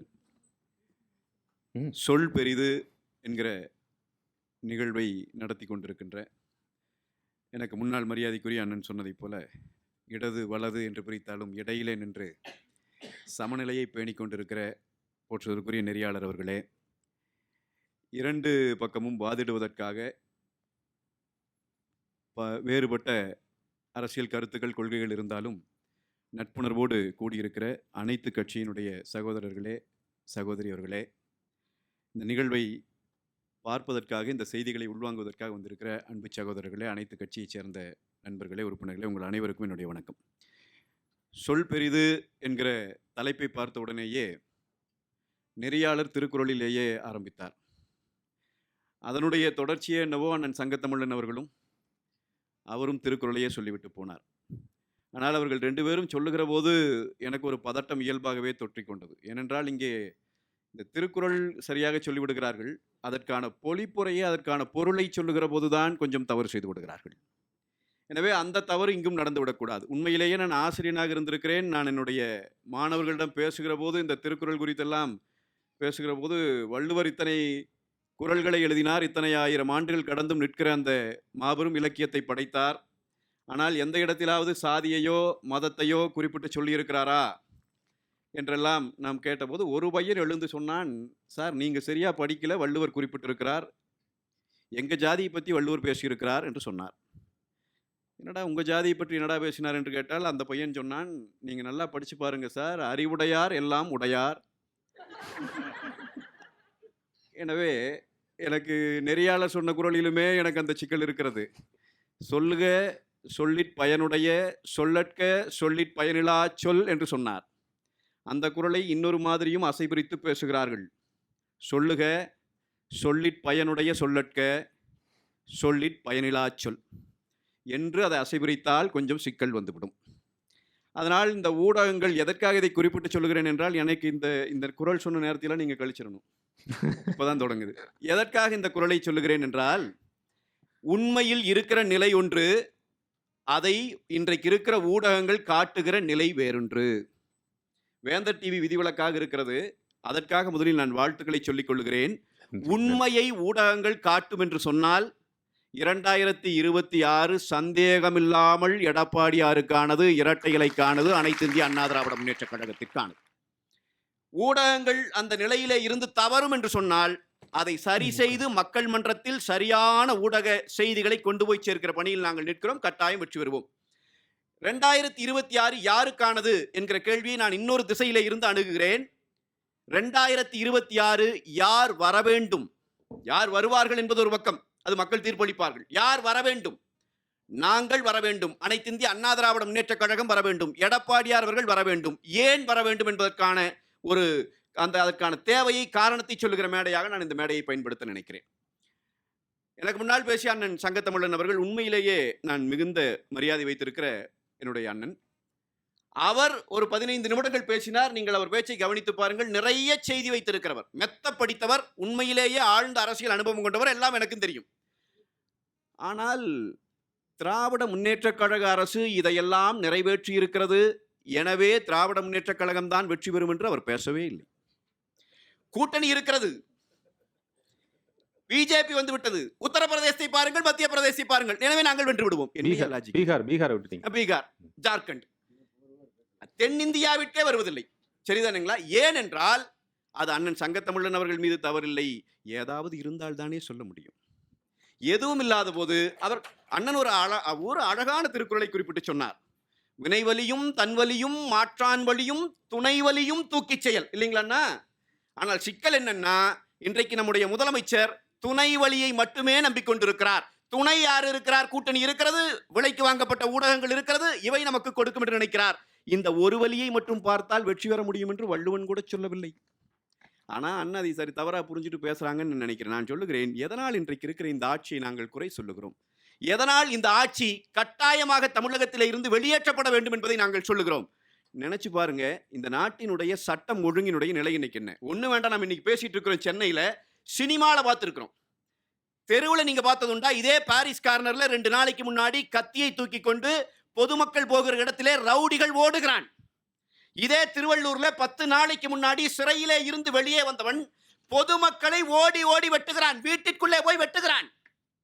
கோவையிலே கேள்விப்பட்டாத அசிங்கத்திலும் அசிங்கம், ஒரு கல்லூரி மாணவியை கூட்டு பாலியல் வன்புணர்வு என்பது, நான் கேட்கிறேன் சகோதரர்களே, தமிழ்நாட்டினுடைய வரலாற்றில் இத்தனை கூட்டு பாலியல் வன்புணர்வுகளை, இவ்வளவு அபியூசிவா ஒரு சொசைட்டி இருக்கிறது இதுக்கு முன்னாடி நம்ம பார்த்ததுண்டா? இதுல காவல்துறையினுடைய, உளவுத்துறையினுடைய எடுத்த நடவடிக்கை என்ன? நான் கேட்கிறேன், கோயம்புத்தூர்ல இந்த பெண்ணுக்கு அந்த பாலியல் கொடுமை நடத்தப்பட்டது இல்லையா? அந்த குற்றவாளிகளை கைது செய்து விட்டதாக சொன்னீர்கள் இல்லையா? ஏன் இன்றைக்கு வரைக்கும் அந்த குற்றவாளிகளினுடைய புகைப்படங்கள் எங்குமே வெளிவரல? ஏன்? முதல் நாள்ல கமிஷனர் சொன்னார், நாங்க வந்து பெரேட் நடத்த வேண்டியிருக்கு, அடையாளம் காட்ட வேண்டியிருக்குன்னு. இன்னும் அடையாளம் காட்டல. அவர்கள் அடையாளம் காட்டுவதல்ல, இவர்கள் அவர்களை நமக்கு அடையாளம் காட்ட தயங்குகிறார்கள். இதனால் தான் நாங்கள் சொல்லுகிறோம், இவர்கள் குற்றவாளிகளுக்கே துணை போகிறார்கள். இதுதான் நடந்துச்சு ஈசிஆர் ரோட்ல. நம்ம ஈசிஆர் ரோட்ல பெண்கள் ஒரு 3-4 பொண்ணுக கார்ல பயணிக்கிற போது திமுக கொடி கட்டிய காரிலே அவர்களை துரத்தி போன காட்சியை நாம் பார்த்தோம். அந்த பெண்கள் அழுது கதறினார்கள். நல்ல வேளையா வீடு பக்கத்தில் இருந்த காட்டி வீட்டுக்குள்ளே வாகனம் போய்விட்டது, தப்பித்துக் கொண்டார்கள். நான் கேட்கிறேன், அவனை எல்லாம் யாருன்னு கண்டுபிடிச்சு மக்கள் முன்னாடி, சட்டத்தின் முன்னாடி நிறுத்துன்னு கேட்டோம்ல, நிறுத்துனீங்களா? என்ன சொன்னீங்க? அதுக்கும் திமுகவுக்கு சம்பந்தம் இல்லை, டோல்கேட்ல பணம் கட்டாம போறதுக்காக அவன் கொடி கட்டியிருக்கான்னு சொன்னீங்க. நான் கேட்கிறேன், திமுக கொடி கட்டினா டோல்கேட்ல பணம் கட்டாம போலாமா? நான் சொல்லல, இவங்க தான் சொன்னாங்க. இவங்களுடைய அரசு தான் அப்படி ஒரு விளக்கம் கொடுத்தது. சரி, அவன் கட்டி இருக்கிறான், திமுகவிற்கு அவனுக்கு சம்பந்தம் இல்லை இல்லையா? ஏன் அவனுடைய படத்தை எல்லாம் வெளியிட்டு இவன் தான் அந்த வேலையை செய்தவன் என்று சொல்லவில்லை? குற்றவாளிகளை காப்பாற்ற துடிப்பதற்கான நோக்கம் என்ன, காரணம் என்ன? இந்த கேள்வி தான் கேட்கிறோம். அப்ப சட்டம் ஒழுங்கு என்பது, நான் சொல்லுகிறேன் நண்பர்களே, தேர்தல் வருது போகுது, நம்ம வெல்றோம் தோக்குறோம், எல்லாம் 2வது விஷயம். இந்த அரங்கத்திற்குள்ளே இருக்கிற அத்தனை பேருக்கும் நான் சேர்த்து சொல்லுகிறேன், இன்றைய தலைமுறை பிள்ளைகளும் இருக்கிறீர்கள், அடுத்த தலைமுறையை பார்த்து கொண்டிருக்கிற கொஞ்சம் வயதானவர்கள், மூத்தவர்களும் இருக்கிறீர்கள். நான் உங்களுக்கு சொல்லுகிறேன், தமிழ்நாட்டில் இன்றைக்கு இருப்பதை போல போதைப் பொருள் புழக்கத்தை என்றைக்காவது நாம் பார்த்ததுண்டா? போதைப் பொருள் புழக்கத்தை இந்த அரசு நினைத்தால் கட்டுப்படுத்த முடியாதா? குஜராத்ல இருந்து வருதுன்னு சொல்றாங்க சார். எங்கிருந்து வரட்டும், அதுதான் இவங்களோட பிரச்சனையே. குஜராத்ல இருந்து வந்ததுன்னா உள்ள விட்டுருன்னு சொல்லி இருக்குதா தமிழ்நாடு கவர்மெண்ட்? சட்டத்தில் இருக்குதா அப்படி? குஜராத்ல இருந்து வந்தா விட்டுருங்கிறாங்களா? போலீஸினுடைய வேலை என்ன? உளவுத்துறையினுடைய வேலை என்ன? நான் இன்றைக்கு இங்க இருக்கிற நம்முடைய அது என்ன விஆர் மாலா பிவிஆர் மாலுங்களா? விஆர் மால் 4 ஆண்டுகளுக்கு இவங்க ஆட்சிக்கு வந்த புதியதில் ஆட்சிக்கு வந்து ஒரு 6 மாதம் ஒரு வருடத்தை நெருங்கிட்டு இருக்கிற நேரத்தில் ஒரு போதைப் பொருள் பார்ட்டி நடந்துச்சு. ஞாபகம் இருக்கா உங்களுக்கு? ஒரு சாஃப்ட்வேர் இன்ஜினியர் 23 வயசு பையன் செத்து போயிட்டான். காலையில அந்த காலில் கூட்டுறக்காக வந்த அந்த அம்மா சொல்லித்தான் இந்த பையன் செத்துட்டான்னு தெரிஞ்சு உடற்கூராய்வு பண்ணி பார்த்தாங்க. அவன் பயன்படுத்தியது நாம் நினைப்பதை போல சாராயம் அல்ல, கஞ்சா அல்ல, சிந்தட்டிக் ட்ரக் பார்ட்டி சென்னையில் நடக்குதுங்கிற செய்தி வந்து 3.5 ஆண்டுகள் ஆகிவிட்டதே. அதை தடுக்க முடியவில்லையே. நேற்று வரைக்கும் நடந்திருக்கிறது என்று சொன்னால் நீங்கள் தோற்று போய்விட்டீர்கள். சட்டம் ஒழுங்கை காப்பதில் தோற்று போய்விட்டீர்கள். பெண்களின் பாதுகாப்பு கேள்விக்குறியாகிவிட்டது. 10 வயது குழந்தை இந்த மண்ணிலே நடமாட முடியவில்லை என்றால் பேசிக் கொண்டிருக்கிற நீங்களும் நானும் பிறந்து வாழ்வதற்கு எந்த அர்த்தமும் இல்லை. நாம் இதையெல்லாம் விட்டுட்டு வெளியே போயிட வேண்டியதான். 10 வயசு பெண் குழந்தை இந்த மண்ணில் நடமாட முடியல. இன்னைக்கு அந்த நிலைமை கொண்டு வந்து நிறுத்திக்கிறீங்க. நான் என்ன கேட்கிறேன், இதற்கெல்லாம் பதில் சொல்ல வேண்டிய அரசு, இதற்கெல்லாம் நடவடிக்கை எடுக்க வேண்டிய அரசு எடுத்திருக்கா? இன்னைக்கு வரைக்கும் இல்லை. உளவுத்துறையினுடைய தோல்வி நான் பட்டியலிட முடியும். நேரம் ரொம்ப போயிருந்து பார்க்குறேன். தொடர்ந்து தோல்வி. உளவுத்துறைன்னு ஒன்று இருக்கானே தெரியல. நாங்கள் இன்றைக்கு காலையிலையும் கூட நான் பேசிட்டு இருந்தேன், எல்லா தமிழ்நாட்டில் இருக்கிற எல்லா காவல் நிலையத்துக்கு முன்னாடி ஒரு மலர் வளையத்தை வைக்கணும்னு. மறைந்து போனவர்களே அடக்கம் செய்துதானே நம்முடைய மரபு. அதான் மறைஞ்சு போச்சே. சட்டம் ஒழுங்கு என்பதை சந்தி சிரித்து கொண்டு இருக்கிறது. அப்படி ஒரு நிலைமை. அதே மாதிரி எவ்வளவு பொய் ஒரு அரசாங்கம். முதலமைச்சர் சொல்றாரு, ஃபாக்ஸ்கான்கிற அந்த நிறுவனம் 15,000 கோடிகளை முதலீடு செய்ய போகிறது தமிழ்நாட்டிற்குள்ளே. பலர் 1000 பேர் வேலை வாய்ப்பு பெறப்போகிறார்கள். தொழில்துறை அமைச்சரும் சொன்னார். தொழில்துறை அமைச்சர் சொன்னார், முதலமைச்சரே ட்வீட் பண்ணினார். அவங்க சொல்லி கொஞ்ச நேரத்திலேயே அந்த நிறுவனம் சொல்லுகிறது, அப்படியெல்லாம் இன்வெஸ்ட் பண்ற எந்த ஐடியாவும் இல்லை. அதன் பிறகு இவர்கள் என்ன சொல்லுகிறார்கள்? சொல்ல மாட்டார்கள். நேற்றை முந்தைய நாள் தமிழ்நாட்டிற்கு வர வேண்டிய நிறுவனம், கொரிய நிறுவனம் ஆந்திராவிற்கு போயிருக்கிறது. ஆயிரக்கணக்கான இளைஞர்கள் வேலை வாய்ப்பு பெற வேண்டியவர்கள் இன்றைக்கு படித்து விட்டு தமிழ்நாட்டிலே வேலை கிடைக்கும் என்று இருக்கிறான் இல்லையா? இந்த இளைஞர்கள் இன்றைக்கு அந்த வாய்ப்பு மறுக்கப்பட்டு நிற்கிறது. இதெல்லாம் யார் பார்க்க வேண்டிய வேலை? ஒரு அரசாங்கத்துக்கு இதை விட வேலை என்ன? நாங்கள் வெளிநாட்டுக்கு போனோம், முதலீட்டை கொண்டு வந்தோம், எதை செய்தோம் அதை செய்தோம் என்று சொல்லுகிறவர்கள் ஏன் இதற்கு பதில் சொல்ல மறுக்கிறீர்கள்? விவசாயிகளை பற்றி அதே மாதிரி. விவசாயிகளுக்கு நீங்கள் நான் உட்கார்ந்து இன்னைக்கு பேசிட்டு இருக்கிற காரணம் அவன் சாப்பாடு, அவன் கொடுக்குற சோறு இல்லைங்களா? விவசாயம் எல்லாரும் வந்து அந்த குடும்பங்கள்ல இருந்து நிறைய பேர் வந்திருப்பீங்க. இன்னைக்கு விவசாயிகள் நிலைமை என்ன? டெல்டா மாவட்டத்தில் முதலமைச்சர் போறாருங்க. முதல் முறையா வரலாற்றில் எந்த அரசியல் கட்சியும் சாராத ஒரு விவசாயி கருப்பு கொடி தூக்கிட்டு வந்து காட்டுறாருங்க. பாத்தீங்களா இல்லையா? அவர் எந்த கட்சியும் இல்லை, அதிமுக இல்லை, இங்க இருக்கிற வேற எந்த கட்சியும் இல்லை. அவர் ஏன் காட்டுறாரு? வயிறு வாயெல்லாம் எரியுது விவசாயிக்கு. நாம் அதை பேசவே மாட்டேங்கிறோமே சார். நான் கேட்குறேன், நான் இந்த தரவுகளோடய நான் சொல்கிறேன், 1972லேருந்து 2011 அதிமுக ஆட்சி வர்ற வரைக்கும் மொத்த தமிழ்நாட்டில் 12 லட்சம் மெட்ரிக் டன் நெல்லை கொள்முதல் பண்ணுற அளவுக்கான கொள்முதல் நிலையங்கள் இருந்துச்சு. 10 ஆண்டு காலம், 5 ஆண்டு கால புரட்சி தலைவி அம்மா அவர்களின் ஆட்சி, 5 ஆண்டு காலம் அண்ணன் எடப்பாடி அவர்களின் ஆட்சி, 10 ஆண்டுகளில் 24 லட்சம் டன் கொள்முதல் பண்ணுற கொள்முதல் நிலையங்களை கொண்டு வந்தோம். இன்றைக்கு நிலைமை என்ன? அமைச்சர் கேட்குறாரு, 4 வருஷத்தில் கொள்முதல் நிலையங்களே இல்லை. விவசாயிகளுக்கு அங்கே அந்த பயிர் காப்பீடு செஞ்ச அதிமுக கொடுத்துட்டு இருந்த அந்த பயிர் காப்பீட்டு திட்டம் இன்னைக்கு இல்லை, பணமே கட்டல. அப்ப அமைச்சர் சொல்றாரு சட்டமன்றத்தில், என்ன தெரியுங்களா? கொஞ்சம் தானே முளைச்சிருச்சு. கொஞ்சம் தான் முளைச்சிருச்சா? நெல் கொஞ்சம் முளைச்சிட்டா அப்புறம் என்ன பண்றது அதை வச்சுட்டு? இதுதான் அமைச்சரோட நிலைமை. அமைச்சர் சொல்றாரு சட்டமன்றத்தில், செறிவூட்டப்பட்ட அரிசியை பயன்படுத்துவதற்கு நீங்கள் சொல்லி மத்திய அரசிடம் அனுமதி வாங்கி கொடுங்கிறாரு. அமைச்சர் பேசுறது செப்டம்பர் மாதம். செறிவூட்டப்பட்ட நெல்லை பயன்படுத்தலாம் என்று மத்திய அரசு அனுமதி கொடுத்தது ஆகஸ்ட் மாதம். 1 மாசமா அனுமதி கொடுத்தது அமைச்சருக்கே தெரியவில்லை என்று சொன்னால் ஆட்சியின் லட்சணம் எந்த லட்சணத்திலே இருக்கும் என்பதை அன்பான பெரியவர்கள், இளைஞர்கள் உங்கள் முன்னால் நான் வைக்கிறேன். இதுதான் திமுகவினுடைய ஆட்சி. எல்லாவற்றிலும் இவங்க முழுக்க முழுக்க முழுக்க முழுக்க தோற்று போயிருக்கிறார்கள். 10 லட்சம் கோடியை நெருங்கி கொண்டிருக்கிறது இன்றைக்கு இருக்கிற கடன் சுமை. இதையெல்லாம் பார்த்துட்டு இத்தனையும் முடிஞ்ச பிறகு இன்னைக்கு சுப்ரீம் கோர்ட்டில் போய் இவங்க வாதங்கள் வைக்கிறாங்க. அண்ணன் ஆம்ஸ்ட்ராங் அவர்களினுடைய கொலை தமிழ்நாட்டையே உலுக்கிய ஒரு கொலை. இந்த கொலையில் சிபிஐ உள்ள வந்து விசாரிப்பதில் இந்த தமிழ்நாட்டு அரசுக்கு என்ன பிரச்சனை? என்ன பிரச்சனை? விசாரிக்க கூடாதுன்னு போறீங்க. எதுக்கெல்லாம் நீங்க சுப்ரீம் கோர்ட் போறீங்க? இந்த தமிழ்நாடு கவர்மெண்ட், நான் சொல்றேன், இங்க இருக்கிற இளம் பெண்கள் இருக்கிறீர்கள், குறிப்பிட்டு நான் உங்களுக்காக சொல்கிறேன். 10 வயசு குழந்தைக்கு பாலியல் தொந்தரவு கொடுத்து நம்ம அண்ணா நகரில் இருக்கிற போலீஸ் ஸ்டேஷனுக்கு கூட்டிட்டு போறாங்க. அவங்க பேரண்ட்ஸ் போறாங்க. அந்த பேரண்ட்ஸை போலீஸ் ஆஃபீஸர் அடிக்கிறார். இந்த சம்பவத்தை பார்த்த பிறகு உயர்நீதிமன்றம் தலையிட்டு நீதிபதி இந்த போலீஸ் விசாரிச்சா உண்மை வராதுன்னு சொல்லி சிபிஐ விசாரணைக்கு உத்தரவிடுகிறார். உத்தரவிட்டவர் யார்? உயர்நீதிமன்ற நீதிபதி. சிபிஐ வர வேண்டாம் என்று சொல்லி போகிறது யார்? ஸ்டாலின் அரசாங்கம். ஒரு சிட்டிங்க்கு 50 லட்சம் ரூபாய் வாங்குகிற வக்கீல வச்சு சுப்ரீம் கோர்ட்ல வாதாடி அந்த 10 வயசு குழந்தையினுடைய பிரச்சனையை நீங்க சிபிஐ வர வேண்டாம்னு நீங்க உத்தரவு வாங்கிட்டு வர்றீங்க. ஆம்ஸ்ட்ராங் கொலை வழக்கு சிபிஐ வருகிறது, சிபிஐ வேண்டாம்னு உச்ச நீதிமன்றத்துக்கு போறீங்க, அங்க வாதாடுறீங்க. ஆனா மேகதாதுல அணை கட்டுறாங்க கர்நாடகா. உச்ச நீதிமன்றத்துல போகுது, உங்க வக்கீல் தோத்துட்டு வர்றாரு. இதே வக்கீல், இதே திமுகவினுடைய அரசு சார்பாக போன வக்கீல் தோத்துட்டு வர்றாரு. மேகதாதுல அணை கட்டுவதற்கு அனுமதி வாங்கி கொண்டு நிற்கிறான். இன்றைக்கு ஆயிரக்கணக்கான லட்சக்கணக்கான விவசாயி சாக போறான். என்ன பதில்? அப்ப நான் என்ன சொல்றேன், அண்ணா திராவிட முன்னேற்ற கழகத்தினுடைய ஆட்சி, நான் சொல்றேன் ஒரு விஷயம் இருக்கு அப்படின்னு சொன்னா திடீர்னு எதுவும் நடந்துராது. ஒரு உட்டோபியன் மாடல் கொண்டு வர முடியாது. உட்டோபியனா உங்களுக்கு எல்லாத்துக்கும் தெரிஞ்சிருக்கும். ஒரு கற்பனாவாத மாடல்ல நம்ம வாழ முடியாது. இது நடந்து விடும், அது நடந்து, அப்படியெல்லாம் இல்லை. ஒரு ஆட்சி நடக்கிற போது சில தவறுகளும் இருக்கும், சில நிறைகளும் குறைகளும் இருக்கத்தான் செய்யும்.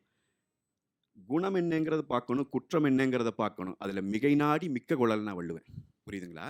அப்ப அண்ணா திராவிட முன்னேற்ற கழக ஆட்சி விவசாயி, எனக்கு முன்னாடி அண்ணன் பேசிட்டு சொன்னார் பிஜேபியோடு என்றெல்லாம் சொன்னார். நான் அண்ணனுக்கு தெளிவாக சொல்லிடுறேன், அடுத்த சுற்றிலும் நிறைய சொல்கிறேன் உங்களுக்கு. பாரதிய ஜனதாவோடு நாங்கள் கூட்டணியிலே இருக்கிற போதுதான், பாரதிய ஜனதா மத்திய அரசை நடத்திய போதுதான் மீத்தேன் எடுக்கிற திட்டத்தினுடைய பிரச்சனை வந்தது டெல்டா மாவட்டங்கள். மீத்தேன் எடுக்கிற திட்டத்திற்கு கையெழுத்து போட்டு கொடுத்தவர் இன்றைய முதலமைச்சர் ஸ்டாலின், அன்றைக்கு துணை முதலமைச்சர். ஆனால் அவர் என்ன சொல்லுவாங்கன்னா, நாங்கள் சோதிக்கத்தான் கையெழுத்து போட்டோம் பார். நான் எடுத்து தர்ற வீடியோ வேணும்னா நீங்கள் ஒளிபரப்புங்க. இல்லையா? கார்த்திக் தெரியும். 2014 நாடாளுமன்ற தேர்தலில் நானும் பிரச்சாரத்தில் இருந்தப்ப தஞ்சாவூரில் வந்து பேசின இன்றைய முதலமைச்சர், அன்றைக்கு எதிர்க்கட்சி தலைவர், நான் தெரியாமல் கையெழுத்து போட்டு விட்டேன், மன்னித்து விடுங்கள் என்று கேட்டார். சத்தியம். நாங்கள் அப்பொழுது கூட கேட்டோம், இதே மாதிரி தெரியாமல் அண்ணா அறிவாலயத்தையோ கோபாலபுரம் வீட்டு பத்திரத்தையோ வைக்கிறோம், கையெழுத்து போட்டு விடுவீர்களா? அது என்னங்க, எங்க சொத்துனா உங்களுக்கு ஈஸியா இருக்கு, உங்க சொத்துனா இவ்வளவு வலிக்குதுன்னு கேட்டோம். இதே பாரதிய ஜனதா கட்சியும் சரி, காங்கிரஸ் கட்சியும் சரி, திமுகவும் சரி, இவங்க எல்லாரும் அந்த மீத்தேன் எடுக்கிற திட்டத்திற்கு ஆதரவு நிலை. திமுக அப்புறம் வெளியே வந்த வரை போராடினாங்க, ஆட்சி முடிஞ்ச வரை போராடினாங்க, அது வேற, அது வழக்கமா செய்வாங்க. நீங்க அவர்களுடன் கூட்டணியில் இருக்கீங்க இப்போ. திமுக கூடயா? அதிமுக பிஜேபியோட. அதுதான் சொல்ல வரேன். திமுக நிலை, பாரதிய ஜனதா மீத்தேன் எடுக்கணும்னு சொல்லுது. அந்த நேரத்துல கூட்டணியில இருக்கிறமே என்று சொல்லி மீத்தேன் எடுக்கிற திட்டத்தை அனுமதித்திருந்தால் மாநில உரிமைகளை அடகு வைத்து விட்டது அதிமுக என்று நீங்கள் சொல்லுகிற போது நான் தலையை தொங்க போட்டு உட்கார்ந்து கொண்டிருந்திருப்பேன். கூட்டணி கட்சியாக இருக்கிற பிஜேபி சொன்னாலும் சரி, யார் சொன்னாலும் சரி, என்னுடைய மண்ணின் விவசாயி பாதிக்கப்படக்கூடாது, அதை பாதுகாக்கப்பட்ட வேளாண் மண்டலமாக மாற்றுகிறேன் என்று மாற்றி காட்டியவர் எடப்பாடியார். இன்றைக்கு அந்த திட்டம் நிறுத்தப்பட்டிருக்கிறது. அதிமுக செய்த சாதனை, கூட்டணி கட்சியாக இருந்த பாரதிய ஜனதாவினுடைய கருத்திலும் மாறுபட்டு செய்த சாதனை. அண்ணன் கேட்டார், பிஜேபி வந்து அதிமுக தொண்டர்கள் ஏற்றுக்கொண்டார்களா? நான் சொல்லுகிறேன், பாரதிய ஜனதாவும் சரி, நீங்க காங்கிரஸோட வச்சுக்கிறது, அதுலேயும் கூட எனக்கு ரொம்ப நகைப்பா இருந்துச்சு அண்ணன் சொன்னது. இடது பக்கம் என்று சொன்னவர் அதோடு போயிருந்திருக்கலாம். இடது பக்கம் நாங்கள் இருக்கிறோம், திமுக இருக்கிறது என்று சொன்னார், எனக்கு அதுலேயும் தப்பில்லை, நாங்கள் தான் பலமா இருக்கோம்னு சொல்லி அப்படின்னு சொன்னார். கம்யூனிஸ்டுகள் என்று சொன்னார், அதிலும் பிரச்சனை இல்லை. காங்கிரஸ் இருக்குன்னு சொன்னார் பாருங்க. இல்லையா? அப்போ வரலாற்றில் காங்கிரஸை இடது கூட சேர்த்து விட்டது நான் இன்னைக்கு தான் பார்க்குறேன். ஒருவேளை காங்கிரஸ் ஏற்றுக்கொண்டதா என்று தெரியவில்லை. ராகுல் காந்தி இடத்துல தான் இருக்காருன்னு சொல்றாரு. சரி, மகிழ்ச்சி. டிவிக்கோட பேசிட்டு இருக்காங்க. ஆமா, ஏன்னா வலதுக்காகவே வாழ்க்கை முழுக்க தொலைத்த கட்சி காங்கிரஸ். அது என்றைக்கும் வலதுசாரி கட்சி. அதை எப்படி திடீரென்று இடதுசாரி ஆக்கினீர்கள் என்பது தெரியவில்லை. அது இடது என்று சொன்னார். நான் சொல்லுகிறேன், பாரதிய ஜனதாவோடு கூட்டணியை தொண்ட நான் ஏன் அம்மா அவர்கள் பாரதிய ஜனதாவோடு கூட்டணி இல்லை என்று சொன்னார். எங்கள் பொதுச் செயலாளர் பாரதிய ஜனதாவோடு கூட்டணியை முறித்தார். மீண்டும் அந்த கூட்டணி வருவதற்கு காரணம் என்ன? நாங்கள் மீண்டும் தெளிவாக சொல்லுகிறோம், திமுக இன்றைக்கு தமிழ்நாட்டை கபலீகரம் செய்து கொண்டிருக்கிறது. 30,000 கோடி ரூபாயை ஆட்சிக்கு வந்து 2 ஆண்டுகளில் முதலமைச்சரினுடைய மகனும் மருமகனும் முறைகேடாக சம்பாதித்து விட்டார்கள் என்று நான் சொல்லவில்லை. திமுக அமைச்சரவையிலே இன்றைக்கும் இருக்கிற, அன்றைக்கு நிதியமைச்சராக இருந்த பிடிஆர் பழனிவேல் தியாகராஜன் பேசிய அந்த ஆடியோ வெளியே வந்தது. 30,000 கோடி. இங்க இருக்கிற பல பேருக்கு தெரியாது. கோடினா நாம நினைச்சுக்கிறோம் ஏதோ கோடி போய் எடுத்திருப்பானு போல இருக்குன்னு. அப்படி இல்லை. கோடினா நமக்கு தெரிஞ்ச கோடி என்ன கோடிங்க? நமக்கு தெருக்கோடி தெரியும். அதை விட்டா செத்தா போடுவான், பிறந்து விட்டு கோடி புகுந்து விட்டு கோடின்னு 2 கோடி. அதுதான் நாம கண்ட கோடி. நான் சொல்ற கோடி அந்த கோடி இல்லை. 100 லட்சம் சேர்ந்தா 1 கோடி. அதுபோல 1 கோடி, 10 கோடி, 100 கோடி, 1000 கோடி, 10,000 கோடி, 30,000 கோடி. 2 பேர் சேர்ந்து எடுத்த தொகை. எப்போ? 2 வருஷத்துல ஆட்சிக்கு வந்து சொன்னவர் யார்? இந்த திமுகவினுடைய அமைச்சர். தெரியாம சொல்லிட்டார். தெரியாமத்தான் சொல்லிட்டார். அதனாலே தான் அவருடைய அமைச்சர் பதவி பறிக்கப்பட்டு அவர் வேறொரு அமைச்சராக வேற துறைக்கு மாற்றப்பட்டு விட்டார். குற்றம் சரி செய்யப்பட இவ்வளவு மோசமாக தமிழ்நாட்டை கபலீகரம் செய்து சட்டம் ஒழுங்கு பிரச்சனையை ஏற்படுத்தி பெண்களுக்கு பாதுகாப்பு இல்லாத மாநிலமாக தமிழகத்தை மாற்றி தமிழகத்தினுடைய எதிர்காலத்தையே கேள்விக்குறியாக்கி இருக்கிற திராவிட முன்னேற்ற கழகத்தை தூக்கி எறிய வேண்டும், அவர்களை அரசியலில் இருந்து அப்புறப்படுத்தப்பட வேண்டும் என்பதற்காக ஒரு அணியை நாங்கள் அமைக்கிறோம். இது கொள்கை அல்ல. கொள்கை ரீதியாக 2 கட்சி சேர்ந்துருச்சுன்னா கட்சி இணைச்சுக்கலாம், கூட்டணி தேவையில்லை. இது என்ன? இது இந்த அரசியல் சூழலில் இன்றைக்கு நாங்கள் எடுக்கிற முடிவு. நான் அப்படியெல்லாம் அண்ணன் சங்கத்தமிழன் கேட்பார்னா நான் சொல்றேன், 2009 நானும் களத்திலே இருந்தேன். எங்கள் போற்றுதலுக்குரிய அண்ணன் எழுச்சி தமிழர் திருமாவளவன் அவர்களும் களத்திலே இருந்தார். அன்றைக்கு அவர் சத்தியம் செய்து சொன்னார், நான் மரணிக்கிற நாள் வரை இனி காங்கிரஸோடு கூட்டணி இல்லை என்று அறிவித்தார். இதே வைகோ சொன்னார், திமுகவோடு கூட்டணிக்கு போனால் என்னுடைய கல்லறை கூட என்னை மன்னிக்காது சொன்னவர் இதே வைகோ. சிபிஐ சிபிஎம் கட்சியினுடைய தலைவர்கள் பேசிய வாசகங்களை நான் இங்கே பேச முடியாது, அந்த அளவுக்கு வாசகங்களை பேசினார்கள். தேர்தலுக்கான கூட்டணி அதுதான். அதைத்தான் அதிமுகவும் சொல்லுது. கூட்டணி பத்தியே கதை பேசிட்டு இருக்க வேண்டாம், செய்தது என்னன்னு பேசுங்க. 11 மெடிக்கல் காலேஜ் இந்தியா விடுதலை அடைஞ்சதிலிருந்து இன்னைக்கு வரைக்கும் தமிழ்நாட்டை ஆண்டு இந்தியாவில் எந்த மாநில முதலமைச்சரும் பெற்றதில்லை. ஒரே ஆட்சி காலத்தில் 11 மெடிக்கல் காலேஜ் கொண்டு வந்தவர் எடப்பாடி பழனிசாமி என்கிற சாதாரண மகன். அவர் முதலமைச்சரா இருக்கில் நான் கேட்கறது என்ன, அதை 12 ஆக்கியிருக்கலாம் இல்லையான்னு கேட்கிறோம். 4.5 வருஷம் ஆட்சி பண்றீங்களே, ஒரே ஒரு மெடிக்கல் காலேஜ் அதிகப்படுத்திருக்கலாமே தமிழ்நாட்டில். எய்ம்ஸுக்கு மருத்துவ நிதி உதவியே கொடுக்க மாட்டேங்கிறான்னு சொல்றாங்க. அதுதான் பிரச்சனை. இப்ப ஒரு அந்த எய்ம்ஸ்க்கு வந்து அட்மிஷனும் போடப்பட்டிருந்துச்சு, அது ஒரு தனி சாப்டர், நிறைய பேசணும். அதில் நான் ரொம்ப சிம்பிளாக கேட்கறது, 11 மருத்துவக் கல்லூரியை நாங்கள் வாங்கினோம்ல, ஏன் இன்னும் ஒரு மருத்துவக் கல்லூரி எச்சு பண்ண முடியல உங்களால்? 6 சட்டக்கல்லூரி தமிழ்நாட்டில் கொண்டு வந்தோம்ல, 7வது ஒன்று காணுமே. வேளாண் கல்லூரி கொண்டு வந்தோம்ல, கால்நடை மருத்துவக் கல்லூரி 4 கல்லூரி கொண்டு வந்தோம் தமிழ்நாட்டுக்குள்ள, எல்லாம் எடப்பாடியார் ஆட்சி காலம். ஏன் அந்த எதையுமே கொண்டு வர முடியல? எல்லாவற்றிலும் தோற்று போயிருக்கிறீர்கள். ஆனால் ஊடகங்களை வைத்தும் கூட்டணி கட்சிகளை நம்பியும் அண்ணன் சொல்றாரு, கடைசியா முடிச்சிடறேன், மன்னிக்கணும், ரொம்ப நேரம் முடிச்சிடறேன். அண்ணன் கடைசியா ஒன்று கேட்டாரு, கூட்டணியில் உங்களுக்கு யார் இருக்கிறா? பிஜேபி தான் இருக்கிறது, பிஜேபி பலமாக இருக்கிறது என்று சொன்னார். அவரே ஒத்துக்கிட்டார். ஆமாம், அவரே சொன்னார். அது நல்ல செய்தி தான். பலமாகத்தான் இருக்கிறோம், கட்டாயம் வெற்றி பெற்றுவிடும், அது ஒரு பக்கம். ஆனால் நான் கேட்கிறேன், சரி அதனால் என்ன? கூட்டணிக்கு வேறு கட்சிகள் இல்லையே. நான் உங்களை பார்த்து கேட்கிறேன், திமுக கூட்டணியிலே கட்சிகள் இருக்கிறது, கட்சிக்கெல்லாம் ஓட்டுகள் இருக்கிறதா? எந்த கட்சிக்கு ஓட்டு இருக்கு? எனக்கு தெரிஞ்சு விடுதலை சிறுத்தைகளுக்கு மட்டும்தான் ஓட்டு இருக்கு. விடுதலை சிறுத்தைக்கு மட்டும்தான் தமிழ்நாடு முழுக்க. வேற எந்த கட்சிக்கு ஓட்டு இருக்கு எனக்கு தெரியலையே. நான் சொன்ன சங்கடமா போயிடும். அந்த காங்கிரஸ் கட்சியோடைய தேர்தல் பொறுப்பாளர் கிரீஷ் சோடங்கர் சொல்லியிருக்காரு, நாங்கள் 117 தொகுதிகளை போட்டி போடுறோம், 127 பேரே சத்தியமா சொல்றேன். இப்பதான் நான் கேள்விப்படுறேன். இப்ப நீங்க நானும் தினமும் பேப்பர் படிக்க, நான் பத்திரிகை ஆசிரியர் வேற, சரிதானுங்களா? கருவாடு மீனானாலும் ஆகலாம், காங்கிரஸ் இனி நாடாளாது. புரியுதுங்களா? முடிஞ்சு போச்சு. சிபிஐ சிபிஎம்முக்கு எத்தனை ஓட்டு இருக்கு? மாநில செயலாளர் வீட்டிலே இருக்கிறவர்கள் வாக்களித்தாலே பெரிய விஷயம் என்கிற நிலைக்கு போய் நின்று கொண்டு இருக்கிறது. மதிமுக இருக்குதுன்னு சொன்னார். எனக்கு அது அண்ணன் போற போக்கில் மதிமுக எங்களுடன் இருக்கிறது, அது 4-5 இருக்கிறது, பரவாயில்லை, அதில் ஒன்றும் தவறில்லை. உங்களோடு தான் இருக்கிறதா என்பதே சந்தேகமாக இருக்கிறது என்று சொல்லிக் கொண்டிருக்கிறார்கள். இனி ஒன்று காங்கிரஸ் வேறு இருக்கிறது என்று உறுதியாக சொன்னார். காங்கிரஸ் வேறு இடத்திலே பேச்சுவார்த்தை நடப்பதாகவும் நமக்கு செய்திகள் வந்து கொண்டிருக்கிறது. எனவே நான் என்ன அண்ணான சங்கத்தமிழன் அண்ணன் உண்மையிலேயே நான் சொல்றேன், எனக்கு ரொம்ப மரியாதைக்குரியவர், ரொம்ப அழகாக தெளிவாக ஒரு செய்தி சொல்லி முடிச்சார். அவர் முடிக்கிற கடைசி வரி கவனிங்க, இந்த கூட்டணி தொடர்ந்தால் நாங்கள் வெற்றி பெறுவோம், கவலையே படாதீர்கள், 2026 நீங்கள் வெற்றி பெறப் போவதில்லை, கட்டாயமாக 2026 இரட்டை இலைகளுக்கானது. மீண்டும் சிறந்த நிர்வாகத்திறன் கொண்ட அட்மினிஸ்ட்ரேட்டிவ் கெப்பாசிட்டி இருக்கிற நன்றி புரட்சி தமிழர் எடப்பாடியார் ஆட்சி அமைப்பார். நன்றி நன்றி நன்றி. பேராசிரியர் கல்யாணசுந்தரம் பேசிவிட்டார். அடுத்ததாக திமுகவிலிருந்து திரு சூர்யா கிருஷ்ணமூர்த்தி அவர்களை பேச அழைக்கின்றோம். வேந்தர் தொலைக்காட்சி நேயர்களுக்கு வணக்கம். இந்த நிகழ்ச்சிக்காக முதல்ல நன்றி. ஏன் அப்படின்னா, கெஸ்ட்டை தேர்ந்தெடுத்ததுக்கு வந்தாங்க, அடிச்சுக்கிட்டாங்க, டேபிளை தூக்கி அடித்தாங்க, அதை வச்சு வியூஸை அதிகப்படுத்திடலாம் என்கிற திட்டமெல்லாம் இல்லாமல் ஒரு நல்ல பேனல் போட்டு ஒரு நல்ல வகையில் ஆரோக்கியமாக இந்த விவாதத்தை எடுத்துட்டு செல்வதற்காக வேந்தர் தொலைக்காட்சிக்கு நன்றியை தெரிவித்துக் கொள்கிறேன். நன்றி நன்றி. அண்ணன் திருக்குறளை கட் பண்ண மாதிரி எனக்கு இதையும் கட் பண்ணிடணும். இன்னும் ஆன் பண்ணவே இல்லை, நீங்கள் பேசினதுக்கு அப்புறம் தான் ஆன். நல்லது. 2 பேர் பேச்சிலும் அரசியலிலும் மிகுந்த அனுபவம் கொண்ட 2 பேர் சரமாரியாக தாக்கிவிட்டு அமர்ந்திருக்கிறார்கள். நீங்க பதில் சொல்லுங்க. அவர்களுக்கு பதில் சொல்ல கடமைப்பட்டிருக்கிறேன். அதுக்கு வருவோம். நான் முதல்ல இந்த குற்றச்சாட்டுக்குள்ள வரேன். ஒண்ணு, அக்கா பேசும்போது சொன்னாங்க, 20 ஆண்டுகளுக்கு முன்னால் பீகார்ல காட்டாட்சி நடந்தது. சாலைகளிலே பெண்கள் வந்து சொல்ல முடியாத சித்திரவதைக்கெல்லாம் ஆளானாங்க அப்படின்னாங்க. அப்படியே அக்கா கொஞ்சம் குஜராத்தையும் பார்த்துருக்கலாம். பில்கிஸ் பானு அவர்களுக்கு என்ன நடந்துச்சு அப்படிங்கிற வரலாறு இன்னைக்கு தெரியும். அவங்கள வெளியில விடணுங்கிறதுக்காக யார் சுப்ரீம் கோர்ட் வரைக்கும் போய் கதறி கொண்டிருக்கிறார் அப்படிங்கிறதும் தெரியும். சரி, அந்த பீகாரை சொல்லிட்டு தமிழ்நாட்டில் இன்னைக்கு எல்லாம் மோசம், ஆனா பீகார்ல எல்லாத்தையும் நிமித்திட்டாங்க, எல்லாத்தையும் திருத்திட்டாங்க, நிதிஷ்குமார் வந்த பிறகு எல்லாம் மாறிடுச்சு அப்படிங்கிறாங்க. இங்க இருக்கக்கூடிய எல்லாருக்கும் தெரியும், இங்க இருக்கக்கூடிய இந்த இளம் தலைமுறை டேட்டாவை ஓரளவு நம்பக்கூடிய தலைமுறை. ஒன்றிய அரசாங்கம் ஒரு புள்ளி விவரம் கொடுக்குது. இந்தியா முழுக்க பல்வேறு நகரங்கள்ல, பல்வேறு மாநிலங்கள்ல நடக்கக்கூடிய குற்றச்செயல்கள் குறித்த பட்டியல். 1,00,000 பெண்களுக்கு எவ்வளவு குற்றம் நடக்குது, 1,00,000 பெண்கள் இருக்கக்கூடிய ஒரு இடத்துல எவ்வளவு குற்றம் நடக்குதுன்னு ஒரு டேட்டா இருக்கு. அந்த டேட்டா சொல்லுது, பீகார்ல, அதாவது 20 ஆண்டுகளுக்கு மேலாக இவர்களுடைய நிதிஷ்குமார் ஆட்சி செய்த பீகார்ல 1,00,000 பேருக்கு 45.9 குற்றங்கள் பெண்களுக்கு எதிராக நடக்குது.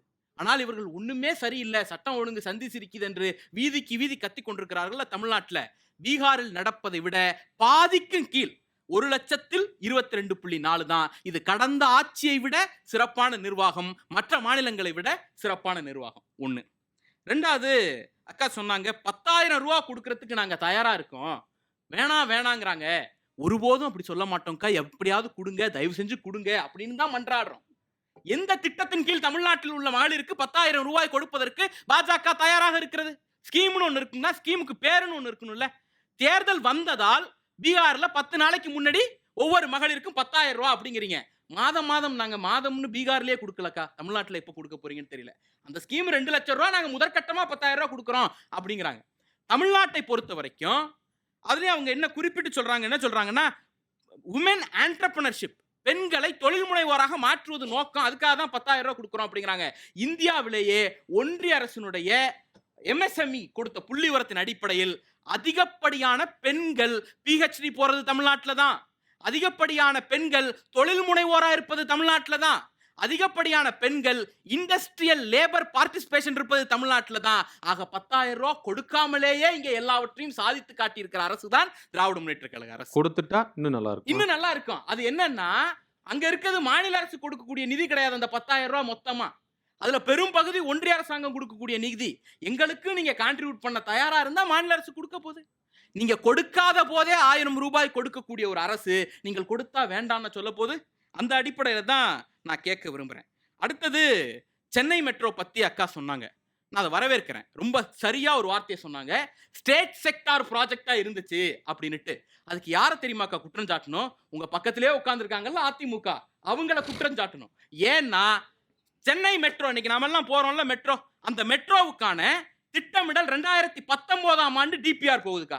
2019 டிபிஆர்ல அவங்க என்ன சொல்றாங்க, ஒன்றிய அரசாங்கம், நீங்க ஸ்டேட் செக்டார் ப்ராஜெக்டாவே நடத்திக்கங்க, 60,000 கோடியை மாநில அரசு மூலமாவே நீங்க நடத்திக்கங்க, நாங்க பணம் கொடுக்க முடியாது.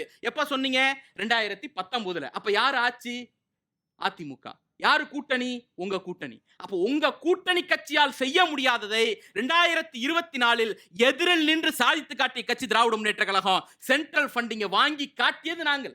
வீதியில் இறங்கி போராடி 40 சீட்டுக்கு 0 ஆக்குன பிறகு நீங்க கொடுத்தீங்க. அது ஆசிய வளர்ச்சி வங்கி இல்லையா? அப்போ அது அதுல ஒரு கணக்கு இருக்கு. நேத்தி கூட அவங்களுடைய ஒன்றிய அமைச்சர் என்ன சொல்லியிருக்காரு, இந்தியாவிலேயே எந்த மெட்ரோவுக்கும் கொடுக்காத வகையில் 60,000 கோடியை கொடுத்தோம் அப்படிங்கிறாங்க. அது பெரிய கதைக்கா. என்ன கதைன்னா, அந்த பட்ஜெட்டை ஸ்பிளிட் அப் பார்க்கணும். அதுல மொத்த நிதி இருக்குல்ல, அதுல 7,424 கோடி ஒன்றிய அரசாங்கத்தோடது, 22,226 கோடி மாநில அரசாங்கத்தோடது, 33,395 கோடி கடன். அந்த கடனை அடைக்க வேண்டிய பொறுப்பு சிஎம்ஆர்எலுக்கு. இன்னைக்கு நாம போறோமே அந்த சிஎம்ஆர்எலுக்கு. சிஎம்ஆர்எல் அடைக்கலன்னா நீங்க அடைப்பீங்களா? ஒன்றிய அரசு அடைக்குமா? அடைக்காது. சிஎம்ஆர்எல் அடைக்கலன்னா மாநில அரசு அடைக்கணும்.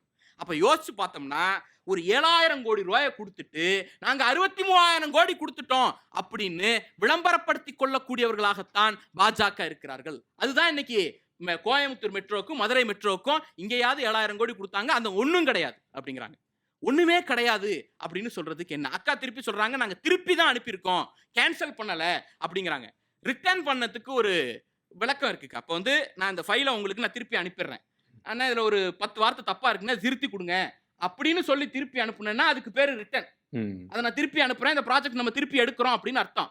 இல்ல இது சரி வராது, வேற ப்ராஜெக்ட்டுக்கு போயிடுங்க, சொல் புதிது இது சரியில்லை, வெறும் விவாதம் மட்டும் நடத்திப்போம் அப்படின்னு நான் உங்களுக்கு ஃபைல் அனுப்புனேன்னு வச்சுக்கங்க, இந்த திட்டத்தை நாம கைவிட்டோம்னு அர்த்தம், இந்த திட்டத்தை நம்ம நிராகரிச்சிட்டோம்னு அர்த்தம். இப்போ அவங்க ஃபைல் அனுப்பி இருக்கிறது கூடுதல் கோப்பு கேட்டு அனுப்பல, கேள்வி கேட்டு அனுப்பல, இது செல்லாது, இது சரி வராது, நீங்க வேற போயிடுங்க, பஸ் விட்டுக்குங்க, பிஆர்டிஎஸ் விட்டுக்குங்க அப்படின்னு சொல்லி அனுப்பியிருக்கிறாங்க. டேட்டா பத்தலைன்னு ஏதோ சொன்னாங்களே, என்ன டேட்டா பத்தல?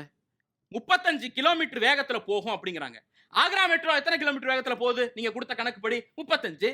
பூனே இதுக்கு தானேல கொடுத்தீங்களா அதே 35. இது உத்தரப்பிரதேசல கான்பூர் மெட்ரோ கொடுத்தீங்களா அதே 35. அந்த மெட்ரோக்கெல்லாம் 5 மாசத்துல அனுமதி கொடுக்குறாங்க. சென்னை மெட்ரோ ஃபேஸ் 2க்கு 5 வருஷம் 8 மாசம் ஆச்சு அனுமதி கொடுக்க. இங்க அனுமதி கொடுக்கலனா பரவாயில்லக்கா, ஒரு ஃபைலை ஸ்க்ரூட்டினி பண்றதுக்கு எத்தனை நாள் உங்களுக்கு?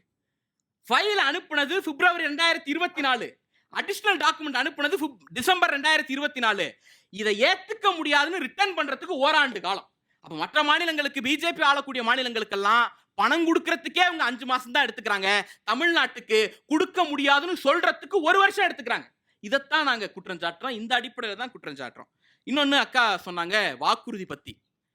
தயவு செய்து அதிமுக, பிஜேபி இந்த நாட்டில் ஏதோ ஒரு கட்சி கடந்த தேர்தலில் எத்தனை வாக்குறுதி கொடுத்துச்சுங்கிற நம்பரை பப்ளிக்லயோ இல்ல அந்த கட்சியினுடைய முன்னணி நிர்வாகிகளோ எந்த போனையும் பார்க்காம, எந்த குறிப்பையும் பார்க்காம, எந்த பேப்பரையும் பார்க்காம நம்பரை மட்டும் சொல்லிடுங்க, செஞ்சது செய்யாதெல்லாம் விட்டுருவோம் அப்புறம். ஆனால் திராவிட முன்னேற்ற கழக அரசு 3 அமைச்சர்களை பொதுவெளியில் பேட்டி கொடுத்தார்கள். ஆதாரப்பூர்வமாக டாக்குமெண்டோட ஊடகங்களை கேள்வி கேளுங்கன்னு சொல்லிட்டு பேட்டி கொடுத்தாங்க. என்ன கொடுத்தாங்க? 505 அறிவிப்பு கொடுத்தோம், அதுல 404 எடுத்துக்கிட்டோம், அந்த 404 செயல்பாட்டில் இருக்கிறது அல்லது பணிகள் தொடங்கிடுச்சு, 40 அரசினுடைய பரிசீலனையில இருக்கு, ஒன்றிய அரசினுடைய நிதிக்காக 37 திட்டம் கிடப்புல இருக்கு, இப்போதைக்கு நிதி நிலைமை காரணமா 64 திட்டத்தை எடுக்க முடியல, 505ல 404 திட்டத்தை நிறைவேற்றிட்டோம் அல்லது தொடங்கிட்டோம்னு வெளிப்படையா டிக்ளேர் பண்ணோம். இல்லன்னு நீங்க மறுங்க. அந்த பத்திரிகையாளர்களே தப்புன்னா கேள்வி கேட்டிருப்பாங்கல்ல. இன்னும் சொல்ல போனா இதை சட்டமன்றத்திலே சொன்னோம், அதுல தவறான தகவல் இருந்துச்சுன்னா அண்ணன் அடிக்கடி சொல்லுவாங்க உரிமை மீறல் கொண்டு வரலாமே அப்படின்னுட்டு. கொண்டு வர வேண்டியதானே? இது ஒண்ணு. அக்காவுக்கு சட்டமன்றத்தில் நீண்ட அனுபவம் இருக்கிறது. உண்மையிலே அந்த தொகுதியில மிகப்பெரிய செல்வாக்கு கொண்டவர். ஒரு பாஜகவில் சேர்வதற்கு முன்பு வரை சட்டமன்றத்தில் ஒரு நெடிய அனுபவம் கொண்டவர். அதனால சட்டமன்றத்தினுடைய ப்ராசஸ் அவருக்கு நல்லா தெரியும். அதனால சொல்றேன். அக்கா சொன்னாங்க 256 அறிவிப்புகளை சட்டமன்றத்தில் ரிட்டர்ன் பண்ணிட்டாங்க, அதாவது திருப்பி எடுத்துட்டாங்க, வேணான்னு சொல்லிட்டாங்க அப்படின்னு சொல்றாங்க. இங்க இருக்கக்கூடிய தோழர்களுக்கெல்லாம் சொல்றேன், ஒரு அறிவிப்பை சட்டமன்றத்தில் நாம் அறிவிக்கிறோம் அப்படின்னா அதை செயல்படுத்த முடியாத சூழல் ஏற்படும். உதாரணத்துக்கு இப்ப இங்க ஒரு குடிசை மாற்று வாரியம், தமிழ்நாடு நகர்ப்புற வாழ்விட மேம்பாட்டு வாரியத்தின் சார்பா ஒரு 500 வீடு கட்டுறோம் அப்படின்னு முடிவெடுக்கிறோம்னு வச்சுக்கங்க. அங்க லேண்ட் எடுக்கிறதுலையோ அல்லது ஏற்கனவே குடியிருக்க மக்களுடைய எதிர்ப்பின் காரணமாகவோ அல்லது அங்க இருக்கக்கூடிய மக்கள் கன்சர்ன் கொடுக்காதனாலே அந்த திட்டத்தை நிறைவேற்ற முடியாம போகலாம். அந்த மாதிரி சூழல்ல அதை சட்டமன்றத்திலே திருப்பி கேட்போம். அந்த அடிப்படையில் கேட்கப்பட்டதுதான் அந்த 256, அதாவது கைவிடப்பட்ட திட்டங்கள். வெறும் 256 மட்டும்தான் சொல்றாங்க. இது ஒரு பத்திரிகையில வந்த செய்தி, ஆதாரப்பூர்வமான செய்தின்னு கூட இல்ல. அந்த பத்திரிகையில வந்த செய்தி செப்டம்பர் 18 வந்த செய்தி. அதுலயே தெளிவா சொல்றாங்க, சட்டமன்றத்தில் 4 ஆண்டுகளில் இந்த அரசு அறிவித்த அறிவிப்பு 8635 அறிவிப்பு, அதில் நிறைவேற்றப்பட்ட அறிவிப்புகள் 4516, பணிகள் தொடங்கப்பட்ட அறிவிப்புகள் 3455, ஒன்றிய அரசினுடைய அனுமதிக்காக காத்திருக்கக்கூடிய அறிவிப்புகள் 381, கைவிடப்பட்ட அறிவிப்புகள் 256. இந்த 8635ல வேற எதுவும் கண்ணுக்கு தெரியாது, கைவிடப்பட்ட 256 கண்ணுக்கு தெரியுது. அது எவ்வளவு சதவீதம்? வெறும் 3%. பிராக்டிகல் டிஃபிகல்ட்டியால, நிதி நிலைமையால, மக்கள் ஏற்பில்லாத காரணத்தினால கைவிடப்பட்ட திட்டங்களை பூதாகரமா காட்டுறீங்களே. ஒன்றிய அரசாங்கம் பட்ஜெட்ல அல்லது நாடாளுமன்றத்துல இத்தனை திட்டத்தை அறிவிச்சோம், இத்தனை நிறைவேற்றணும், கணக்க சொல்லுங்க. எல்லாத்தையும் செஞ்சுட்டோம்னு கூட வேண்டாம், இத்தனை செஞ்சோங்கிற கணக்கையாவது சொல்ல முடியுமா? முடியாது. ஏன்னா அந்த அளவிற்கு அவர்கள் இந்த நாட்டை ஆண்டு கொண்டிருக்கிறார்கள். அடுத்தது எங்களுடைய அண்ணன் கல்யாண சுந்தரம் அவர்கள் விரிவான குற்றச்சாட்டுகளை நிறைய வச்சார். இப்பதான் அக்காவுக்கே முடிச்சிருக்கீங்களா? ஆமா. ஐயோ, இல்ல என்னன்னா அவங்க வலுவானவங்க, ஒன்றியத்தையே ஆட்டி வைக்கக்கூடியவர்கள், ஒன்றியத்தில் இருக்கக்கூடிய பவரை வச்சுட்டு தமிழ்நாட்டை ஆண்டு விடலாம் அப்படின்னு கனவு காணக்கூடியவர்கள். எந்த அளவுக்குன்னா, இங்க இருக்கக்கூடியவர்கள்ட்ட நான் திருப்பி கேட்கறேங்க, நீங்க ஒரு அரசாங்க அலுவலகத்துக்கு போறீங்க, ஒரு ஃபைல் கொடுக்குறீங்க, அந்த ஃபைலை இத்தனை நாளுக்குள்ள நிறைவேற்றி அனுப்பணும் அப்படின்னு ஒரு எதிர்பார்ப்புக்குள்ள 30 நாள்ல முடிங்க, சீக்கிரம் முடிச்சிருங்க அப்படின்னுட்டு அந்த விஏஓவோ தாசில்தாரோ யாரோ ஒருத்தர், இது என்னோட தனிப்பட்ட அதிகாரம், 5 ஆண்டுகள் ஆனாலும் உன் ஃபைலை நான் கிடப்பில் தான் வச்சிருப்பேன் அப்படின்னு சொன்னா அதை எதிர்த்து கேள்வி கேட்கணுமா கூடாதா? எதிர்த்து கேள்வி கேட்டது தான் தமிழ்நாடு அரசு உச்சநீதிமன்றத்தில் போட்ட ஆளுநருக்கு எதிரான வழக்கு. இன்னைக்கு பிஜேபி என்ன சொல்லுது? அவர் இஷ்டத்துக்கு எவ்வளவு நாள் வேணாலும் வச்சுப்பாருப்பா, நீங்க ஏன்பா அதை கேள்வி கேட்கறீங்கன்னு கேட்குது. சுப்ரீம் கோர்ட்ல அதுல வெற்றி பெறாங்க. அதனால தான் சொல்றோம், இதை நாடாளுமன்றத்திற்கு எடுத்து சென்று சட்ட திருத்தம் நிறைவேற்றும் வரை நாங்கள் ஓய மாட்டோம் என்கிற குரலை இன்றைக்கு தமிழ்நாட்டுடைய முதலமைச்சர் எழுப்பி இருக்கிறார். இங்க நாம இதுக்கு வருவோம். அதாவது முதலீடுகளை பத்தி சொன்னாங்க. ஃபாக்ஸ்கான் மறுத்துடுச்சு அப்படின்னாங்க. அந்த அறிவிப்பு தெளிவானது. ஃபாக்ஸ்கானுடைய அதிகாரிகள் சொன்னது என்னன்னா, இது ஏற்கனவே நிறைவேற்றப்பட்ட திட்டம் குறித்த அறிவிப்பு கிடையாது. ஏற்கனவே ஒப்பந்தம் கையெழுத்து போடப்பட்ட திட்டம், இன்னைக்கு போடப்பட்ட ஒப்பந்தம் இல்ல, போன மாசம் போட்டது, அதுக்கு முதல் மாசம் போட்டது அப்படிங்கிறது தான். This not a new investment தான் சொன்னாங்களே தவிர, இது அதிமுக காலத்தில் போடப்பட்ட இன்வெஸ்ட்மெண்ட் அப்படின்னோ, இந்த இன்வெஸ்ட்மெண்ட் இல்லவே இல்லை அப்படின்னோ சொல்லல. அதுதான் ஒண்ணு. ரெண்டாவது, கொரிய நிறுவனம் பத்தி சொன்னாங்க. அந்த கொரிய நிறுவனத்துக்கு ஆந்திர அரசு என்ன சலுகை கொடுத்திருக்கு தெரியுமா? 10 பைசாக்கு லேண்ட் கொடுத்திருக்காங்க. எவ்வளோ? 10 பைசாக்கு அந்த நிறுவனத்துக்கு தேவைப்படுற லேண்டை எடுத்து கொடுத்திருக்காங்க. அதை தான் தமிழ்நாடு என்ன முடிவெடுக்குதுன்னா, இந்த 10 பைசாவுக்கு ஒரு நிறுவனத்துக்கு லேண்டை கொடுத்தா இதை விட ஹை வேல்யூ ஜாபை கிரியேட் பண்ணக்கூடிய ஒரு நிறுவனத்துக்கு கொடுப்போம், இந்த நிறுவனத்துக்கு வேண்டான்னு தமிழ்நாடு அரசு முடிவு பண்ணுது. அதனால அந்த அரசு போகுது. அதனாலதான் வேண்டான்ட்டாங்க.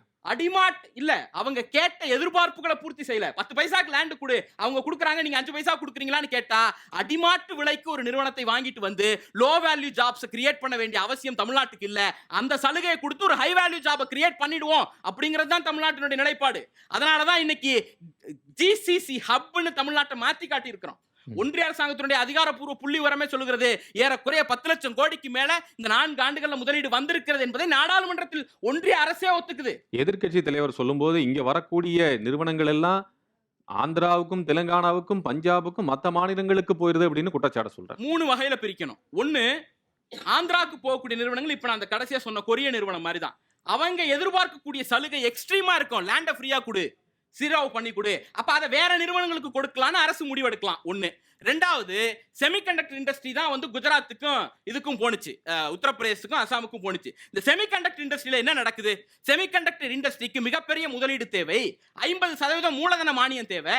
அந்த மூலதன மானியத்தை கொடுக்கக்கூடிய இடத்தில் ஒன்றிய அரசாங்கம் தான் இருக்கு. நீங்க தமிழ்நாட்டில் பண்ணல, குஜராத்துக்கு பண்ணீங்கன்னா நாங்க கொடுக்கிறோம், இல்லைன்னா கொடுக்க முடியாதுன்னு மிரட்டி கடத்தி கொண்டு போகிறார்கள். அதை மீறித்தான் தமிழ்நாட்டை தொழில்துறையில் மிகப்பெரிய வளர்ச்சியை உறுதி செய்திருக்கிறோம். அந்த குமுலேட்டிவ் வளர்ச்சி தான் இந்தியாவில் எந்த மாநிலமும் தொடாத வளர்ச்சி. 11.19% வளர்ச்சி அதிமுக காலத்தில் சாதிக்கல, பிஜேபி ஆளக்கூடிய டபுள் இன்ஜின் அரசுகளால் சாதிக்கல, தமிழ்நாடு அரசு சாதித்து காட்டியது. அடுத்து விவசாயிகளை பத்தி அண்ணன் சொன்னாங்க.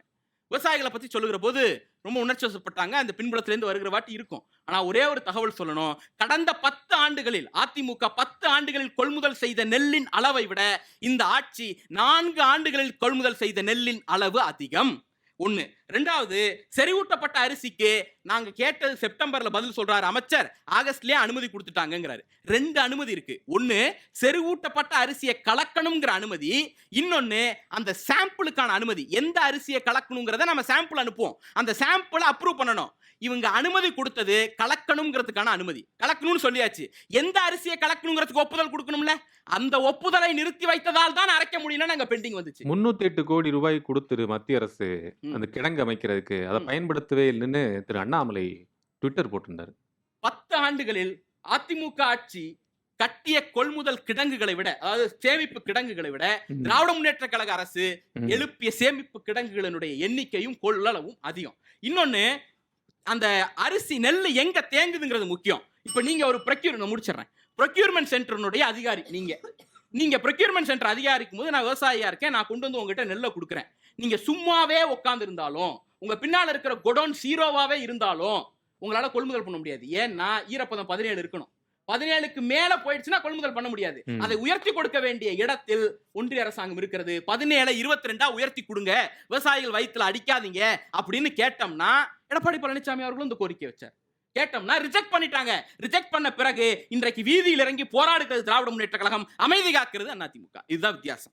அடுத்தது மேகதாது பத்தி சொன்னாங்க. மேகதாது விஷயத்துல உச்சநீதிமன்றம் தெளிவாக சொல்லி இருக்கிறது, ஆணையத்தின், காவிரி மேலாண்மை ஆணையத்தின் அனுமதி இல்லாமல் எந்த ஒப்புதலையும் ஒன்றிய அரசாங்கம் கொடுக்க கூடாது. இதுதான் அந்த தீர்ப்பு. இன்னும் சொல்ல போனா அதனுடைய feasibility ரிப்போர்ட் பிரிப்பேர் ஆனது அதிமுக ஆட்சி காலத்துல. அதனுடைய பிரைமரி ரிப்போர்ட் ப்ரிப்பேர் ஆனது அதிமுக ஆட்சி காலத்துல. அந்த டிபிஆருக்கு அனுமதி கொடுக்கணுமா அப்படிங்கிற கேள்விதான் இன்னைக்கு சுப்ரீம் கோர்ட்ல வந்துச்சு. இன்னொன்னு, திட்டத்துக்கு அனுமதி கொடுக்கணுமா? திட்டத்துக்கு அனுமதியை ஒன்றிய அரசாங்கம் ஆணையத்தை கன்சல்ட் பண்ணிட்டு தான் கொடுக்கணுங்கிறது தான் தீர்ப்பு. அது நமக்கு சாதகமான தீர்ப்பு தான். சட்டம் ஒழுங்கு பத்தி மட்டும் சொல்லிட்டு நான் நிறைவு செய்யலாம் அப்படின்னு நினைக்கிறேன். சட்டம் ஒழுங்கு பத்தி அண்ணன் நிறைய கவலைப்பட்டார். உண்மையிலே எனக்கு இன்னமும் அண்ணா பெல்ட்டால் அடிக்காதீங்கன்னா அப்படிங்கிற அந்த பொள்ளாச்சி குரல்கள் கேட்டுக்கிட்டே இருக்கு. அப்ப இது குறித்து பேசுவதற்கான தார்மீக தகுதி அதிமுகவுக்கு இருக்காங்கிற கேள்வியை தான் நாம முதல்ல கேட்க வேண்டியிருக்கு. இன்னொன்னு, எல்லா விஷயத்துக்கும் சட்ட ஒழுங்கை இழுப்பது எடப்பாடி பழனிசாமி அவர்களுக்கு ஒரு வாடிக்கையாகி விட்டது. செங்கல்பட்டுல கணவன் மனைவி சண்டையில அம்மா கிட்ட இருந்த புள்ளைய அப்பா கூட்டிட்டு போறாரு கார்ல. உடனே ஒரு அறிக்கை கொடுக்கிறாரு. என்ன அறிக்கை கொடுக்கிறாரு? மகன் கடத்தல், சிறுவன் கடத்தல், சந்தி சிரிக்கிறது சட்ட ஒழுங்கு அப்படின்னு அறிக்கை கொடுக்கிறாரு. அவங்களே சொல்றாங்க, புருஷன் முன்னாடி பிரச்சனையில நான் புள்ளைய தூக்கிட்டு போனேன் அப்படின்னுட்டு. கோயம்புத்தூர்ல ஒரு அறிக்கை கொடுக்கிறாரு. என்ன அறிக்கை? கோயம்புத்தூரில் கணவன் மனைவி சண்டையில கணவன் அந்த மனைவியை கார்ல ஏத்துறாப்ல. அதுக்கு ஒரு அறிக்கை, சட்டம் ஒழுங்கு சந்தி சிரிக்கிறது. அந்த பெண்ணே சொல்றாங்க, என் கணவர் கூட அடிச்சுக்கிட்டேன், சண்டை போட்டுக்கிட்டேன், அவர் தான் என்ன கூட்டு போனாரு அப்படின்னுட்டு. அப்ப அந்த அளவிற்கு இருக்கிறார்கள். போதைப் பொருள் பத்தி பேசினாங்க. நாம இந்த மேடைக்கு வரத்துக்கு முன்னாடி ஒரு செய்தி, காலையில அதிமுகவினுடைய ஐடியும் ஒரு கண்டனம் தெரிவிச்சிருக்கு. ஒரு 2 பேரை காவல்துறை கைது பண்ணதுக்கு அதிமுக தொடர்புடையவர்களை காவல்துறை சட்டவிரோதமாக கைது செய்கிறது அப்படின்னு ஒரு கண்டன அறிக்கையை கொடுத்திருக்கு. அவர்கள் என்ன வழக்கில் தெரியுமா கைது செய்யப்பட்டிருக்கிறார்கள்? போதைப் பொருள் வழக்கில் கைது செய்யப்பட்டிருக்கிறார்கள். அப்ப என்ன செய்தி தெரியுமா? சே நோ டு ட்ரக் அப்படிங்கிற அந்த ஹேஷ்டேக் பிரபலப்படுத்தினாங்கல்ல, அந்த பிரபலப்படுத்தியவர்கள் தான் ட்ரக்கை இந்த நாட்டில் புழக்கப்படுத்தல விடுறாங்க. அதை எதிர்த்து தான் இந்த அரசு போராடி கொண்டிருக்கிறது. அதற்காகத்தான் இந்த அரசு சட்ட ஒழுங்கை சீரமைப்பதற்காக பல்வேறு நடவடிக்கைகளை எடுத்து வருகிறது. இதனால் தான் இந்த சட்ட ஒழுங்கு பிரச்சனையெல்லாம் அவங்க 24லும் எழுப்பினார்கள். சட்டம் ஒழுங்கு சரியாக இருக்கிறது என்று மக்கள் கருதியதால் தான் 24 40க்கு 40 அந்த வரலாறு மீண்டும் தொடரும். நன்றி நன்றி நன்றி நன்றி நன்றி நன்றி. அடுத்ததாக நம்ம நிகழ்ச்சியில் பேசுவதற்காக நாம் தமிழர் கட்சியிலிருந்து வேதாரண்யத்தினுடைய வேட்பாளர் திரு இடும்பாவனம் கார்த்திக் அவர்களை அறிமுகப்படுத்தும். இப்போ வந்திருக்கையிலே இப்போ அவர் ஒருத்தர் தான் வேட்பாளராக அறிமுகப்படுத்தப்பட்டவர். வாழ்த்துக்கள் அவருக்கு. வீட்டில் சான்றோர் பெருமக்களே, கூடியிருக்கிற தாய் தமிழ் சொந்தங்களே, உங்கள் அனைவருக்கும் எமது பணிவான வணக்கம். வெள்ளைய ஆட்சி காலத்தில் இந்திய நாட்டைச் சேர்ந்த மக்களுக்கும் ஆட்சி மன்றத்தில் நிர்வாகத்தில் வாய்ப்பளிக்கப்பட வேண்டும் என்பதற்காக மாண்டேகு செம்ஸ் போர்டு சீர்திருத்தம் கொண்டு வரப்பட்டு 1920ஆம் ஆண்டு இந்த நாட்டில் முதல் பொது தேர்தல் நடைபெற்றது. அந்த தேர்தலில் நாட்டு மக்களோட மக்கள் தொகை எவ்வளவுன்னா 30 கோடி. ஆனால் வாக்கு செலுத்தினவங்க சில ஆயிரம் பேர் தான். அன்னைக்கு எல்லோருக்கும் வாக்குரிமை இல்லை.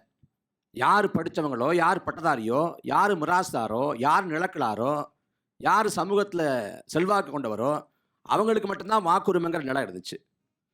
அதே போல் பெண்களுக்கு சுத்தமாக வாக்குரிமை இல்லை. அதற்கு பிறகு மக்களாட்சி நாட்டில் தான் வயது வந்த எல்லோருக்கும் வாக்குரிமைங்கிற நிலை உருவாக்கப்படுது. இந்த நாட்டில் நாம் போராடி சுதந்திரம் பெற்றோம். செக்கிழுத்து, சிறைப்பட்டு, வதைப்பட்டு, தூக்கிலை தொங்கி, உயிரை விலையாக கொடுத்து, ஜாலியன் வாலாபாக்களை மக்களை இழந்து சுதந்திரம் பெற்றோம். போராடி பெற்ற உரிமை சுதந்திரம். அதே போல் நாம் போராடி பெற்ற உரிமை வாக்குரிமை. ஆனால் வாக்கோட மதிப்பு என்ன அப்படின்னு கேட்டிங்கன்னா, இந்த தேர்தலுக்கு 4000 ரூபா இருக்கும், இல்லை 5000 ரூபா இருக்கும். இன்னைக்கு வாக்கு விற்பனைக்கு வந்துருச்சு. 2 பேரும் திராவிட கட்சிகள், திமுக அதிமுக 2 கட்சியும் வாக்கை காசு கொடுத்து வாங்குது. 2 பேரும் திராவிட கட்சிக்கு மூலவர் யாருன்னு கேட்டால் அறிஞர் அண்ணா. அண்ணா சொல்கிறாரு, தங்கத்தை தவிட்டுக்கு விற்கலாமா, வாக்கை காசு கொடுக்கலாமா அப்படின்னு கேட்குறாரு. அன்னைக்கு அண்ணாவை தோக்கடிக்க காங்கிரஸ்காரங்க காசு கொடுத்தாங்கிற புகார் வர்றப்ப என்ன தோக்கடிக்க 6 மலை தாண்டி 7 மலை போய் வெங்கடாசலபதியை கூட்டு வர்றாங்கிறாரு. ஆனால் இது வெளிப்படையாக திமுகவும் அதிமுகவும் வாக்குக்கு காசு கொடுக்கிறது. இந்த அநீதியை என்ன பண்ண போகிறோம்? காசு கொடுத்து வாக்களை பெற்று ஒரு ஆட்சி அமைய பெற்றா அந்த ஆட்சியில் எப்படிங்க மக்களுக்கான ஆட்சி இருக்கும்? என்னங்க நல்ல ஆட்சி இருக்கும்? ஈரோடு கிழக்கு இடைத்தேர்தல், ஈரோடு கிழக்கு இடைத்தேர்தல் என்ன கொடுக்கல? எல்லாமே கொடுத்தாங்க.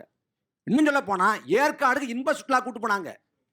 ஆட்டு மாட்டு மந்தை கூட்டம் போல மக்களை அடைச்சு வச்சாங்க, தலைக்கு விலை பேசினாங்க. இது ஜனநாயகத்தில் அவலம் இல்லையா? நம்மளோட உரிமையை காசுக்கு விற்கக்கூடிய இழி நிலைக்கு நம்மளை தள்ளினது யாரு? இது ஒவ்வொரு தேர்தலும் போதும் நடக்குது. ஒரு சட்டமன்ற தொகுதினா அதிகபட்சமாக 40 லட்சம் செலவு பண்ணலாம் அப்படிங்கிறது தேர்தல் ஆணையம் வச்சிருக்கக்கூடிய விதி. 40 லட்சம் தான். ஆனால் இங்கே திமுகவும் அதிமுகவும் மிக குறைந்தது 10 கோடி செலவு பண்ணுது. வாக்கு காசு கொடுக்கறது, டோக்கன் கொடுக்கறது, முறைகேடு செய்யறது. இப்படி ஒரு ஆட்சி அமையப்பட்டா அது திமுக ஆட்சியா இருந்தாலும் சரிதான், அதிமுக ஆட்சியா இருந்தாலும் சரிதான், மாறி மாறி லாவணி கட்சியில் பாடுவாங்க, நீ யோக்கியமா, நீ ஒழுங்கா அப்படின்னு. ஆனா எந்த ஆட்சியும் ஒழுங்கா இருக்காது. 10 ஆண்டுகள் அதிமுக ஆட்சி, ஜெயலலிதா இறந்து போனாங்க. அதுக்கு முன் 4 ஆண்டுகளும் ஐயா எடப்பாடி பழனிசாமி ஆண்டாங்க. அந்த 10 ஆண்டுகள் அதிமுக ஆட்சியோட கொடுமை தாழாது. மக்கள் 2021 திமுகவுக்கு ஓட்டு போட்டாங்க. திமுக வர்றப்ப நாங்க வந்தோம்னா விடியல் ஆட்சியை தருவோம், மக்களுக்கான ஆட்சியை தருவோம், வறுமையை ஒழிப்போம், ஏழ்மையை ஒழிப்போம், நீட்டை ஒழிப்போம், அதை ஒழிப்போம், எல்லா வியாக்கியானங்களும் பண்ணாங்க. ஆனா 4 ஆண்டுகள் ஆட்சி காலம் எப்படி இருக்கு? அதே கதை தான். எடப்பாடி பழனிசாமி ஆட்சியோட தொடர்ச்சி நீச்சி. அதிமுக ஆட்சியில், எடப்பாடி பழனிசாமி ஆட்சியில் தூத்துக்குடியில் மக்கள் கொலை செய்யப்பட்டார்கள். என் அன்பு சொந்தங்களை கவனிச்சு பார்க்கணும். அடிமை இந்தியாவில் ஜாலியன் வாலாபாக்கில் மண்ணில் மக்கள் கொலை செய்யப்பட்டாங்க 1918ஆம் ஆண்டு. அந்த ஜாலியன் வாலாபாக் படுகொலைக்கு 100 ஆண்டு கழித்து பிரிட்டன் பாராளுமன்றத்திலே வெள்ளக்காரங்க மன்னிப்பு கேட்கிறாங்க.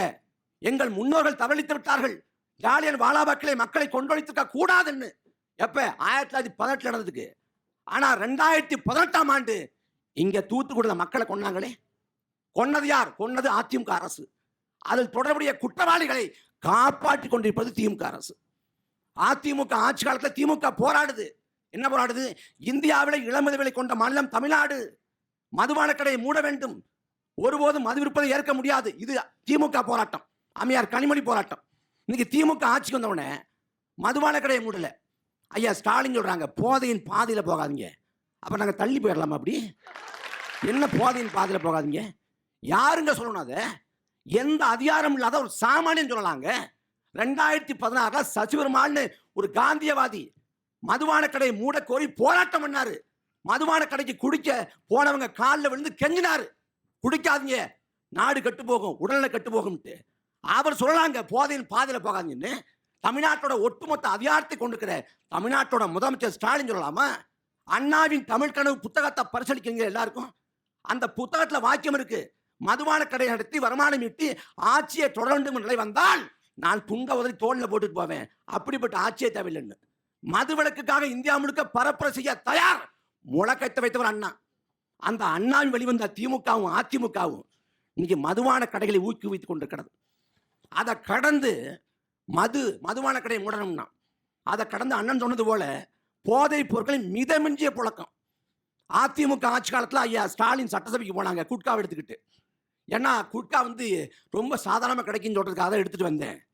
இந்த காவல்துறை அதிகாரி ராஜேந்திரனும் முன்ன அமைச்சர் விஜயபாஸ்கரும் காசை வாங்கிட்டு குட்கா அனுமதிச்சிட்டாங்கன்ட்டு. இன்னைக்கு தமிழ்நாடு முழுக்க கஞ்சா விநியோகம் இருக்கு. கஞ்சா இல்லாத ஒரு ஊர் உண்டா? கஞ்சா இங்கே விற்குதுன்னு ஒருத்தன் தகவல் சொன்னான்னா அந்த தகவல் சொன்ன விஷயத்த காவல்துறை அவனுக்கு தகவல் சொல்லுது. எப்படிப்பட்ட ஆட்சி? திராவிட மாடல் ஆட்சி. அதிமுக ஆட்சியில் காவல்துறை மரணங்கள், காவல் நிலையம் சாத்தான்களை கூடமாக மாறி வருகிறது சொன்னது ஐயா ஸ்டாலின். ஆனா திமுக ஆட்சி காலத்தில் காவல் நிலையம் மரணங்கள், போலீஸ் கையை உடைக்குது, காலை உடைக்குது, என்கவுண்டர் பண்ணுது, எல்லாம் செய்யுது. அதே கொடுமை, அதே அடக்குமுறை, அதே ஒடுக்குமுறை, அதே எதாச்சியத்திர போக்கு, எல்லாம் அதே தான். கேட்டான்னு சொல்றது பாஜக உள்ள வந்து பூந்துரும். பாஜக எங்க பாஜக வரப்போகுது? தமிழ்நாட்டில் பாஜக ஒரு நாளும் வர போறது இல்லை. அதுக்கு சான்று 2019 பார்லிமெண்ட் பொது தேர்தல், 2014, 2019, 2021, 2024 4 பொது தேர்தல் எல்லாம் தோத்து போச்சு. 2021 பாஜகவை சேர்ந்த சட்டமன்ற வேட்பாளர்கள் மோடி படத்தை, அமித்ஷா படத்தை போட்டு வாக்கேக்கு அஞ்சு எம்ஜிஆர் படத்தை, ஜெயலலிதா படத்தை போட்டு போனாங்க. மோடி படத்தோட போனா விழுற ஓட்டு விடாதுன்ட்டு. இப்ப கடைசியா ஒரு 2 மாசத்துக்கு முன்னாடி பாஜகவோட மாநில தலைவர் நயனா நாகேந்திரன்ட்ட ஒரு நிர்வாகி சொல்றாரு. யாரு? பாஜகவோட நிர்வாகி. ஐயா நாங்க ஓட்டு கட்டு போறோம், ஐயா ஓட்டு கட்டு போறப்ப வாங்க வாங்க அப்படின்னு கூப்பிடுறாங்க, நாங்க சோறு போடுறோம்ங்கிறாங்க, ஓட்டு மட்டும் போட மாட்டோம்னு சொல்றாங்க. நாங்க என்ன பண்ணுறது? தமிழ்நாட்டில் பாஜக நிலைமை அதுதான்.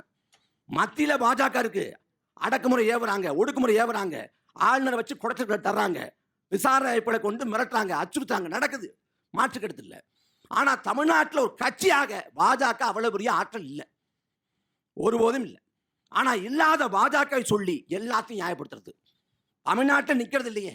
தமிழ்நாட்டில் ஏங்க அண்ணா நகரில் நடந்துச்சு கேட்டா, உத்தரப்பிரதேசத்தை பாரு, சத்தீஸ்கரை பாரு, ஜார்க்கண்டை பாரு, தமிழ்நாட்டுக்குள்ள நிக்கிறது இல்லை. திரும்ப திரும்ப அதே சொல்றது. உங்கள் ஆட்சி ஏன் இவ்வளவு மோசமா இருக்குதுன்னு கேட்கிறோம். அதுக்கு எந்த பதிலும் இல்லை. கோட்பாட்டு வேடங்கள், கோட்பாட்டு வேஷம் போடுறது. இது சமூக நீதி ஆட்சி, திராவிட மாடல் ஆட்சி, அண்ணாவின் வழி ஆட்சி, பெரியார் வழி ஆட்சி. என்ன பெரியார் வழி ஆட்சி? திமுகவோட மூத்த அமைச்சர் ரகுபதி சொல்றாருங்க, திராவிட மாடலின் முன்னோடி ராமர் சமூக நீதி காவலர். எனக்கு வாய்ப்பு கிடைச்சா நான் அயோத்திக்கு போய் ராமரை வழிபாடு செய்வேன். யார் சொல்றான்? திமுகவோட மூத்த அமைச்சர் ரகுபதி. ராமரை சமூக நீதி காவலர்ன்ட்டீங்க. ராமரை பாஜக கையை விழுந்து விட்டுச்சு. அவனே ஜெய் ஸ்ரீராம்னுட்டு ஜெய் ஜெகநாத்னு போயிட்டாங்க அவங்களே. ஆனா இவங்க புதுசாக ராமரை கேட்டா கோட்பாட்டு வேடம். அதுவும் இந்த யூடியூப்ல தமிழ்ல வைக்கிறாங்க பாருங்க. அச்சத்தில் பாஜக, உச்சத்தில் ஸ்டாலின், ஆளுநர் பூஜ்யம், ஸ்டாலின் ராஜ்யம், வந்தா உதயநிதி, பாஜக சரணாகதி. இந்த மாதிரி எதுக மோனையா தமிழில் வச்சு ஒரு கருத்துருவாக்க செஞ்சு வண்டியை ஓட்டுறது.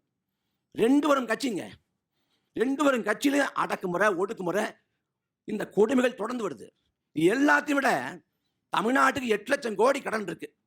முதல்ல 4 லட்சம் கோடி, இப்போ 8 லட்சம் கோடி ஆயிடுச்சு. இந்த 8 லட்சம் கோடி 15 லட்சம் கோடி ஆகட்டும், 20 லட்சம் கோடி ஆகட்டும். தமிழ்நாடு அரசு கஜானா கூட காசு இல்லாம திவாலா கூட ஆகட்டும். பொருளாதார நெருக்கடியில் தமிழ்நாடு சிக்கி தவிக்கட்டும். ஆனா என்றாவது ஒரு நாள் நாம் மீண்டு எழ முடியும். என்னைக்காவது ஒரு நாள் நம்ம எழுந்து கொள்ள முடியும்.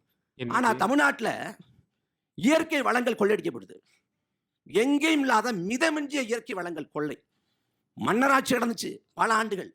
வெள்ளக்காரங்க ஆட்சி 300 ஆண்டு காலம்.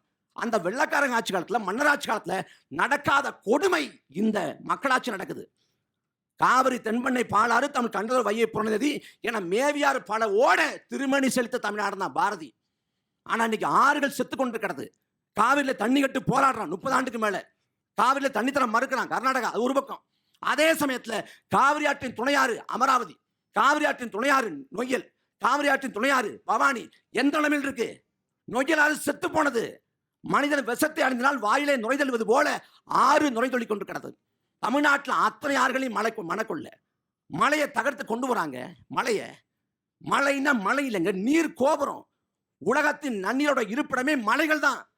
அந்த மலைகள் அள்ளி ஏற்றி கொண்டு போறேன். அந்த மலைக்கொள்ளைக்கு எதிராக, மணக்கொள்ளைக்கு எதிராக யாராவது ஒரு சமூக செயல்பாட்டாளர் போராடினார்னா அவரை கொலை பண்றான். புதுக்கோட்டையில் ஜெகபுரலி என்னாரு? சமூக செயல்பாட்டாளர் இந்த வழக்கொள்ளைக்கு எதிராக போராடினாரு. புதுக்கோட்டை மாவட்ட ஆட்சியர்களுக்கு போய் மனு கொடுக்குறாரு. மனு கொடுத்துட்டு வர்றாரு. எந்த நாளில் போராட்டம் அறிவிச்சாரோ அதே நாளில் லாரி ஏற்றி ஒரு முறைக்கு பல முறை ஏற்றி கொலை பண்ணான். தூத்துக்குடி பக்கம் லூடுது நேர்மையான கிராம நிர்வாக அலுவலர் மணக்கொள்ளையை தடுத்தார்னு அவரை வெட்டி சரிச்சான். அப்ப இந்த வழக்கொள்ளைக்கு என்ன சொல்ல போறீங்க? நீங்க மற்ற லாவணி பாடுங்க, லாவணி கட்சி பாடுங்க, நீங்க சண்டை போடுங்க. இந்த வழக்கொள்ளைக்கு திமுக, அதிமுக என்ன பதில் சொல்ல போகுது? திமுக ஆட்சியில் சட்ட ஒழுங்கு சரியில்லை, அதிமுக பேசுது. அதிமுக ஆட்சியில் சட்ட ஒழுங்கு சரியில்லை, திமுக பேசுது. ஆனா ரெண்டு கட்சியும் என்றைக்காவது இந்த வழக்கொள்ளை குறித்து பேசிக்கிறதா? ஏன்னா திமுக ஆட்சியில் இருந்தாலும் வழக்கொள்ளை நடக்கும், அதிமுக ஆட்சியில் இருந்தாலும் வழக்கொள்ளை நடக்கும். ஏன்னா இவங்களுக்கு இந்த மண், மக்களின் நலன், இந்த அனைத்து ஊழலுக்குமான அரசியல் அதை பத்தி கவலை இல்லை. வாக்குகளை பெறணும், அதுக்கு என்ன வேணாலும் வேஷம் போடணும். இதுல திமுக, அதிமுக ரெண்டு கட்சியும் பிடித்தார். அதைத்தான் பெருந்தலைவர் காமராசர் ஒரே குட்டையில் உரிய மட்டைகள்னாரு.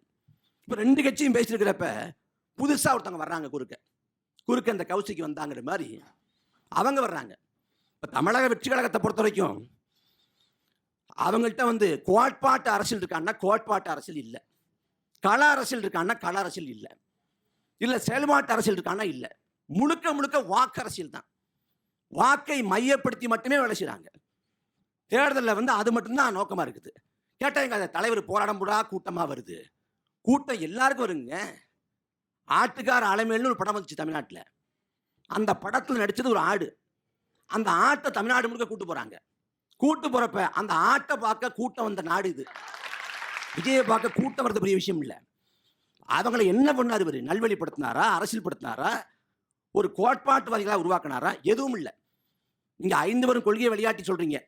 அண்ணல் அம்பேத்கர், பெரியார் ஈவரா, அஞ்சலை அம்மாள், காமராசர், வேலுநாச்சியார்ன்ட்டு இவங்க எல்லாரும் களத்துக்கு போனாங்க. வீட்டுக்கு வாங்க அப்படின்னு யாரும் கூப்பிடல. அது ஒரு அவலம், அது ஒரு சாபக்கேடு. ஐயா கமலஹாசன் மையம்ட்டு வந்தார். இதே போல வந்தார். அவர் மையம்னு வந்தார். நீ எங்கன்னு பார்க்குறப்ப ஒரு பக்கம் உதயநிதி, இன்னொரு பக்கம் ஸ்டாலின் மையம் அணிக்கிறார். அதுபோல அவர் இப்போ சொல்லிட்டார் கடைசியா, ரசிகன் வேற வாக்காளர் வேறன்னு. அவரோட தம்பிக்கு 2026 பிறகு தெரியும். இந்த நாம் தமிழர் கட்சி வெற்றி பெற்றதா? வெற்றி தோல்விங்கிறது அரசியல் சாதாரண விஷயம். உங்களோட கொள்கையை வழிகாட்டி இன்னைக்கு ஏற்றுக்கக்கூடிய அண்ணா இருக்காருல்ல, அண்ணா தோத்துருக்காரு. அண்ணாவோட மறைவுக்கு அவ்வளோ கூட்டம் வந்துச்சு, கிண்ண சாதனை. ஆனால் சொந்த தொகுதி காஞ்சிபுரத்தில் தோத்து போனார். ஆனால் அம்பேத்கர் தோத்து போயிருக்காங்க. வெற்றி தோல்வி இயல்பானது. காமராசர் தோத்துருக்காரு, நல்லக்கண்ணையார் தோத்துருக்காங்க, எல்லாம் தோத்துருக்காங்க. ஆனால் வெற்றி தோல்வியை தாண்டி மக்களுக்காக நிற்கிறோமாங்கிறதான் செய்தி. நாங்கள் மக்களுக்காக நிற்கிறோம். 4 பொது தேர்தலை வெற்றி பண்ணலாம் கூட களத்தில் மக்களுக்காக அயராது பணியாற்றுறோம்.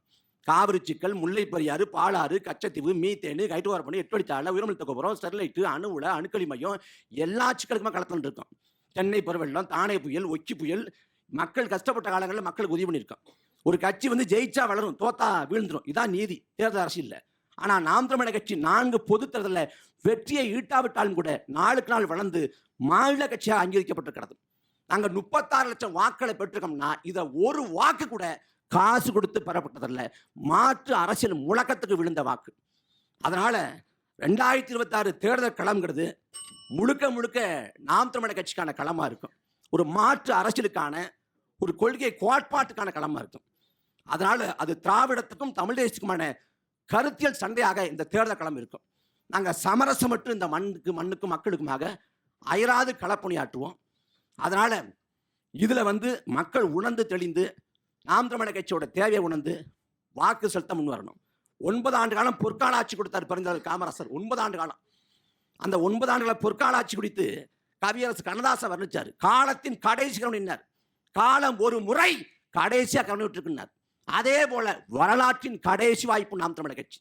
1000 ஆண்டுகளுக்கு மேலாக அதிகாரம் விட்டிருக்கிற அன்னை தமிழினம் உலகம் முழுக்க அகதியாக, கூலியாக, தென்னாப்பிரிக்கன் வைரச் சுரங்கங்களில், மலேசிய ரப்பர் தோட்டங்களில், இலங்கை தேயிலை தோட்டங்களில், மொரிஷியஸ் கரும்பு தோட்டங்களில் உலகம் முழுக்க அகதியாக நிற்கிற தமிழன், கூலியாக நிற்கிற தமிழன் அதிகாரத்தை சுவைப்பதற்கு, தமிழினம் மீண்டெழுவதற்கு கடைசி வாய்ப்பு நாம் தமிழர் கட்சி. அதை உணர்ந்து நாம் தமிழர் கட்சி ஆதரியுங்கள். நாம் தமிழர் கட்சி 2026 சட்டமன்ற பொதுத் தேர்தலில் ஆட்சி அதிகாரத்தை நோக்கி நகரும். தமிழ்தாய் வாழ்க, தலைவர் பிரபாகரன் வாழ்க. நன்றி நன்றி திரு இடபாவன் கார்த்திக். அடுத்ததாக தாவேகாவிலிருந்து திரு வீர விக்னேஸ்வரன் அவர்கள் முதல் சுற்று நிறைவாக பேச வருகிறார். சொல் பிரிது என்ற நிகழ்ச்சிக்கு கருத்துரை வழங்க வந்திருக்கிற அனைத்து கட்சி சகோதர சகோதரிகளுக்கும், அனைத்து கட்சியைச் சேர்ந்த தொண்டர்களுக்கும் என்னுடைய பணிவான வணக்கம். குறிப்பாக வேந்தர் டிவிக்கு என்னோட நன்றிகள்.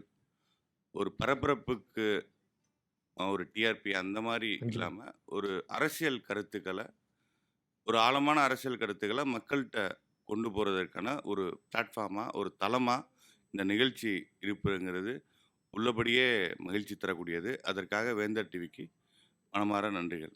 நன்றி சார். தலைப்பு 2026 களம் யாருடையது? 2026 தேர்தல் என்பது களம் அப்படின்னு பேசுகிறப்போ கடந்த கால ஆட்சியோட மதிப்பீடு தான் 2026 தேர்தல். ஒரு 5 ஆண்டுகள் ஆட்சி நடந்திருக்கு. அந்த ஆட்சியில் அந்த மக்கள் அந்த அரசை மதிப்பீடு செய்து அந்த அரசு வேண்டுமா வேண்டாமா, அப்போ நம்ம அந்த ஆட்சியை மதிப்பீடு செய்யணும். மக்களின் பார்வையிலிருந்து, நான் எதிர்க்கட்சியாக இருக்கலாம், திமுகவினர் இருக்கலாம், அந்த ஆட்சியை மதிப்பீடு செய்யணும்.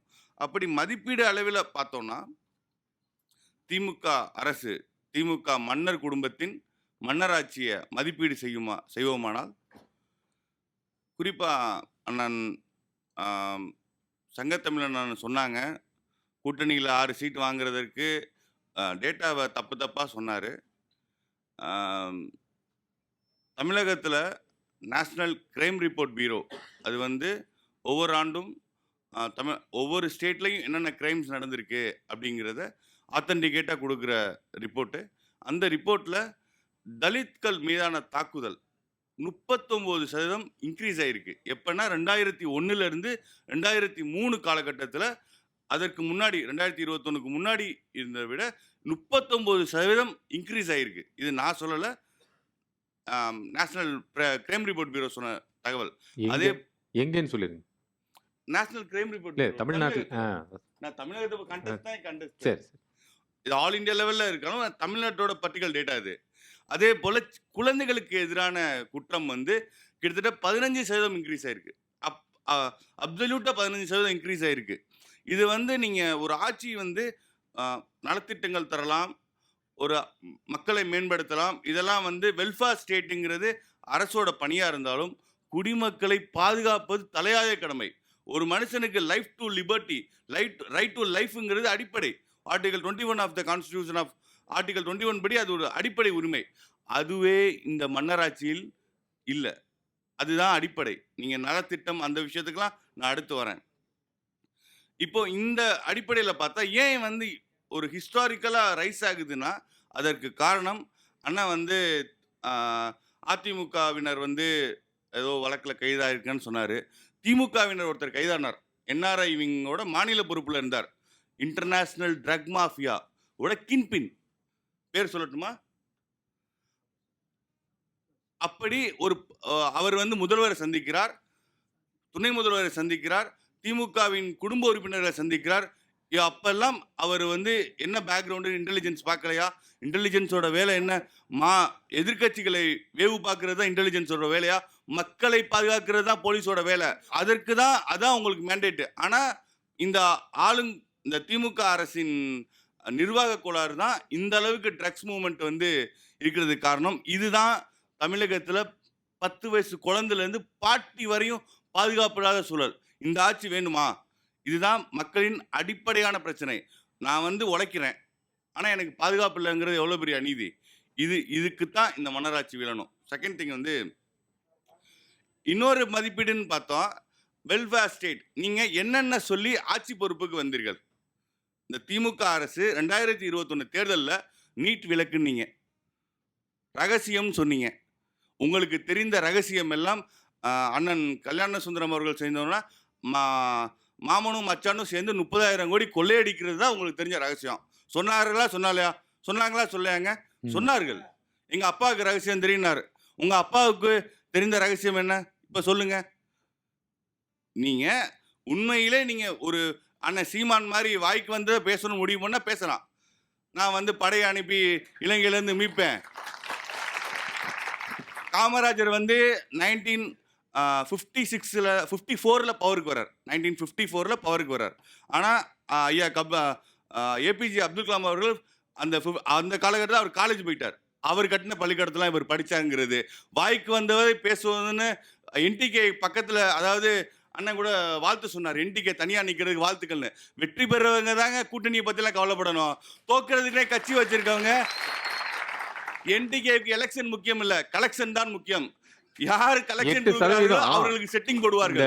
13 வருஷத்துல இத்தனை தேர்தல் செஞ்சு 8% உயர்ந்திருக்கிறாங்க. அதாவது இந்தியாவோட அரசியலமைப்பும் தெரியாது, இந்தியாவோட எலெக்ஷன் சிஸ்டமும் தெரியாது. என்னமோ வானத்திலிருந்து வந்த தேவதூதர்கள் மாதிரி பேசுவார்கள். இந்தியாவில் first past post electoral system இருக்கு. இந்தியாவில் ப்ரொபோஷனல் ரெப்ரசன்டேஷன் இல்லை. நீங்கள் பீகாரில் பார்த்தீங்கன்னா 37% ஓட்டு, நான் முடிச்சுக்கிறேன், 37% ஓட்டு வச்சிருக்காங்க. யாரு? இந்தியா கூட்டணி. தேஜஸ்வி யாதவ் அந்த அணி வந்து 37% இருக்கு. என்டிஏ கூட்டணி 47% இருக்கு. டிஃபரன்ஸ் 10%. ஆனால் சீட் டிஃபரன்ஸை பாருங்க, 202 35. They are routed. ஆனால் 37% மக்களோட வாக்கு என்னாச்சு?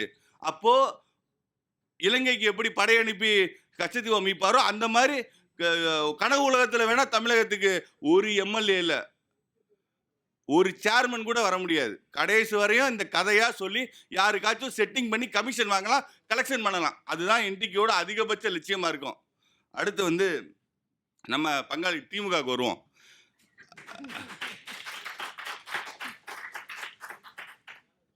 தமிழகத்தில் சட்ட ஒழுங்கு சரியில்லை.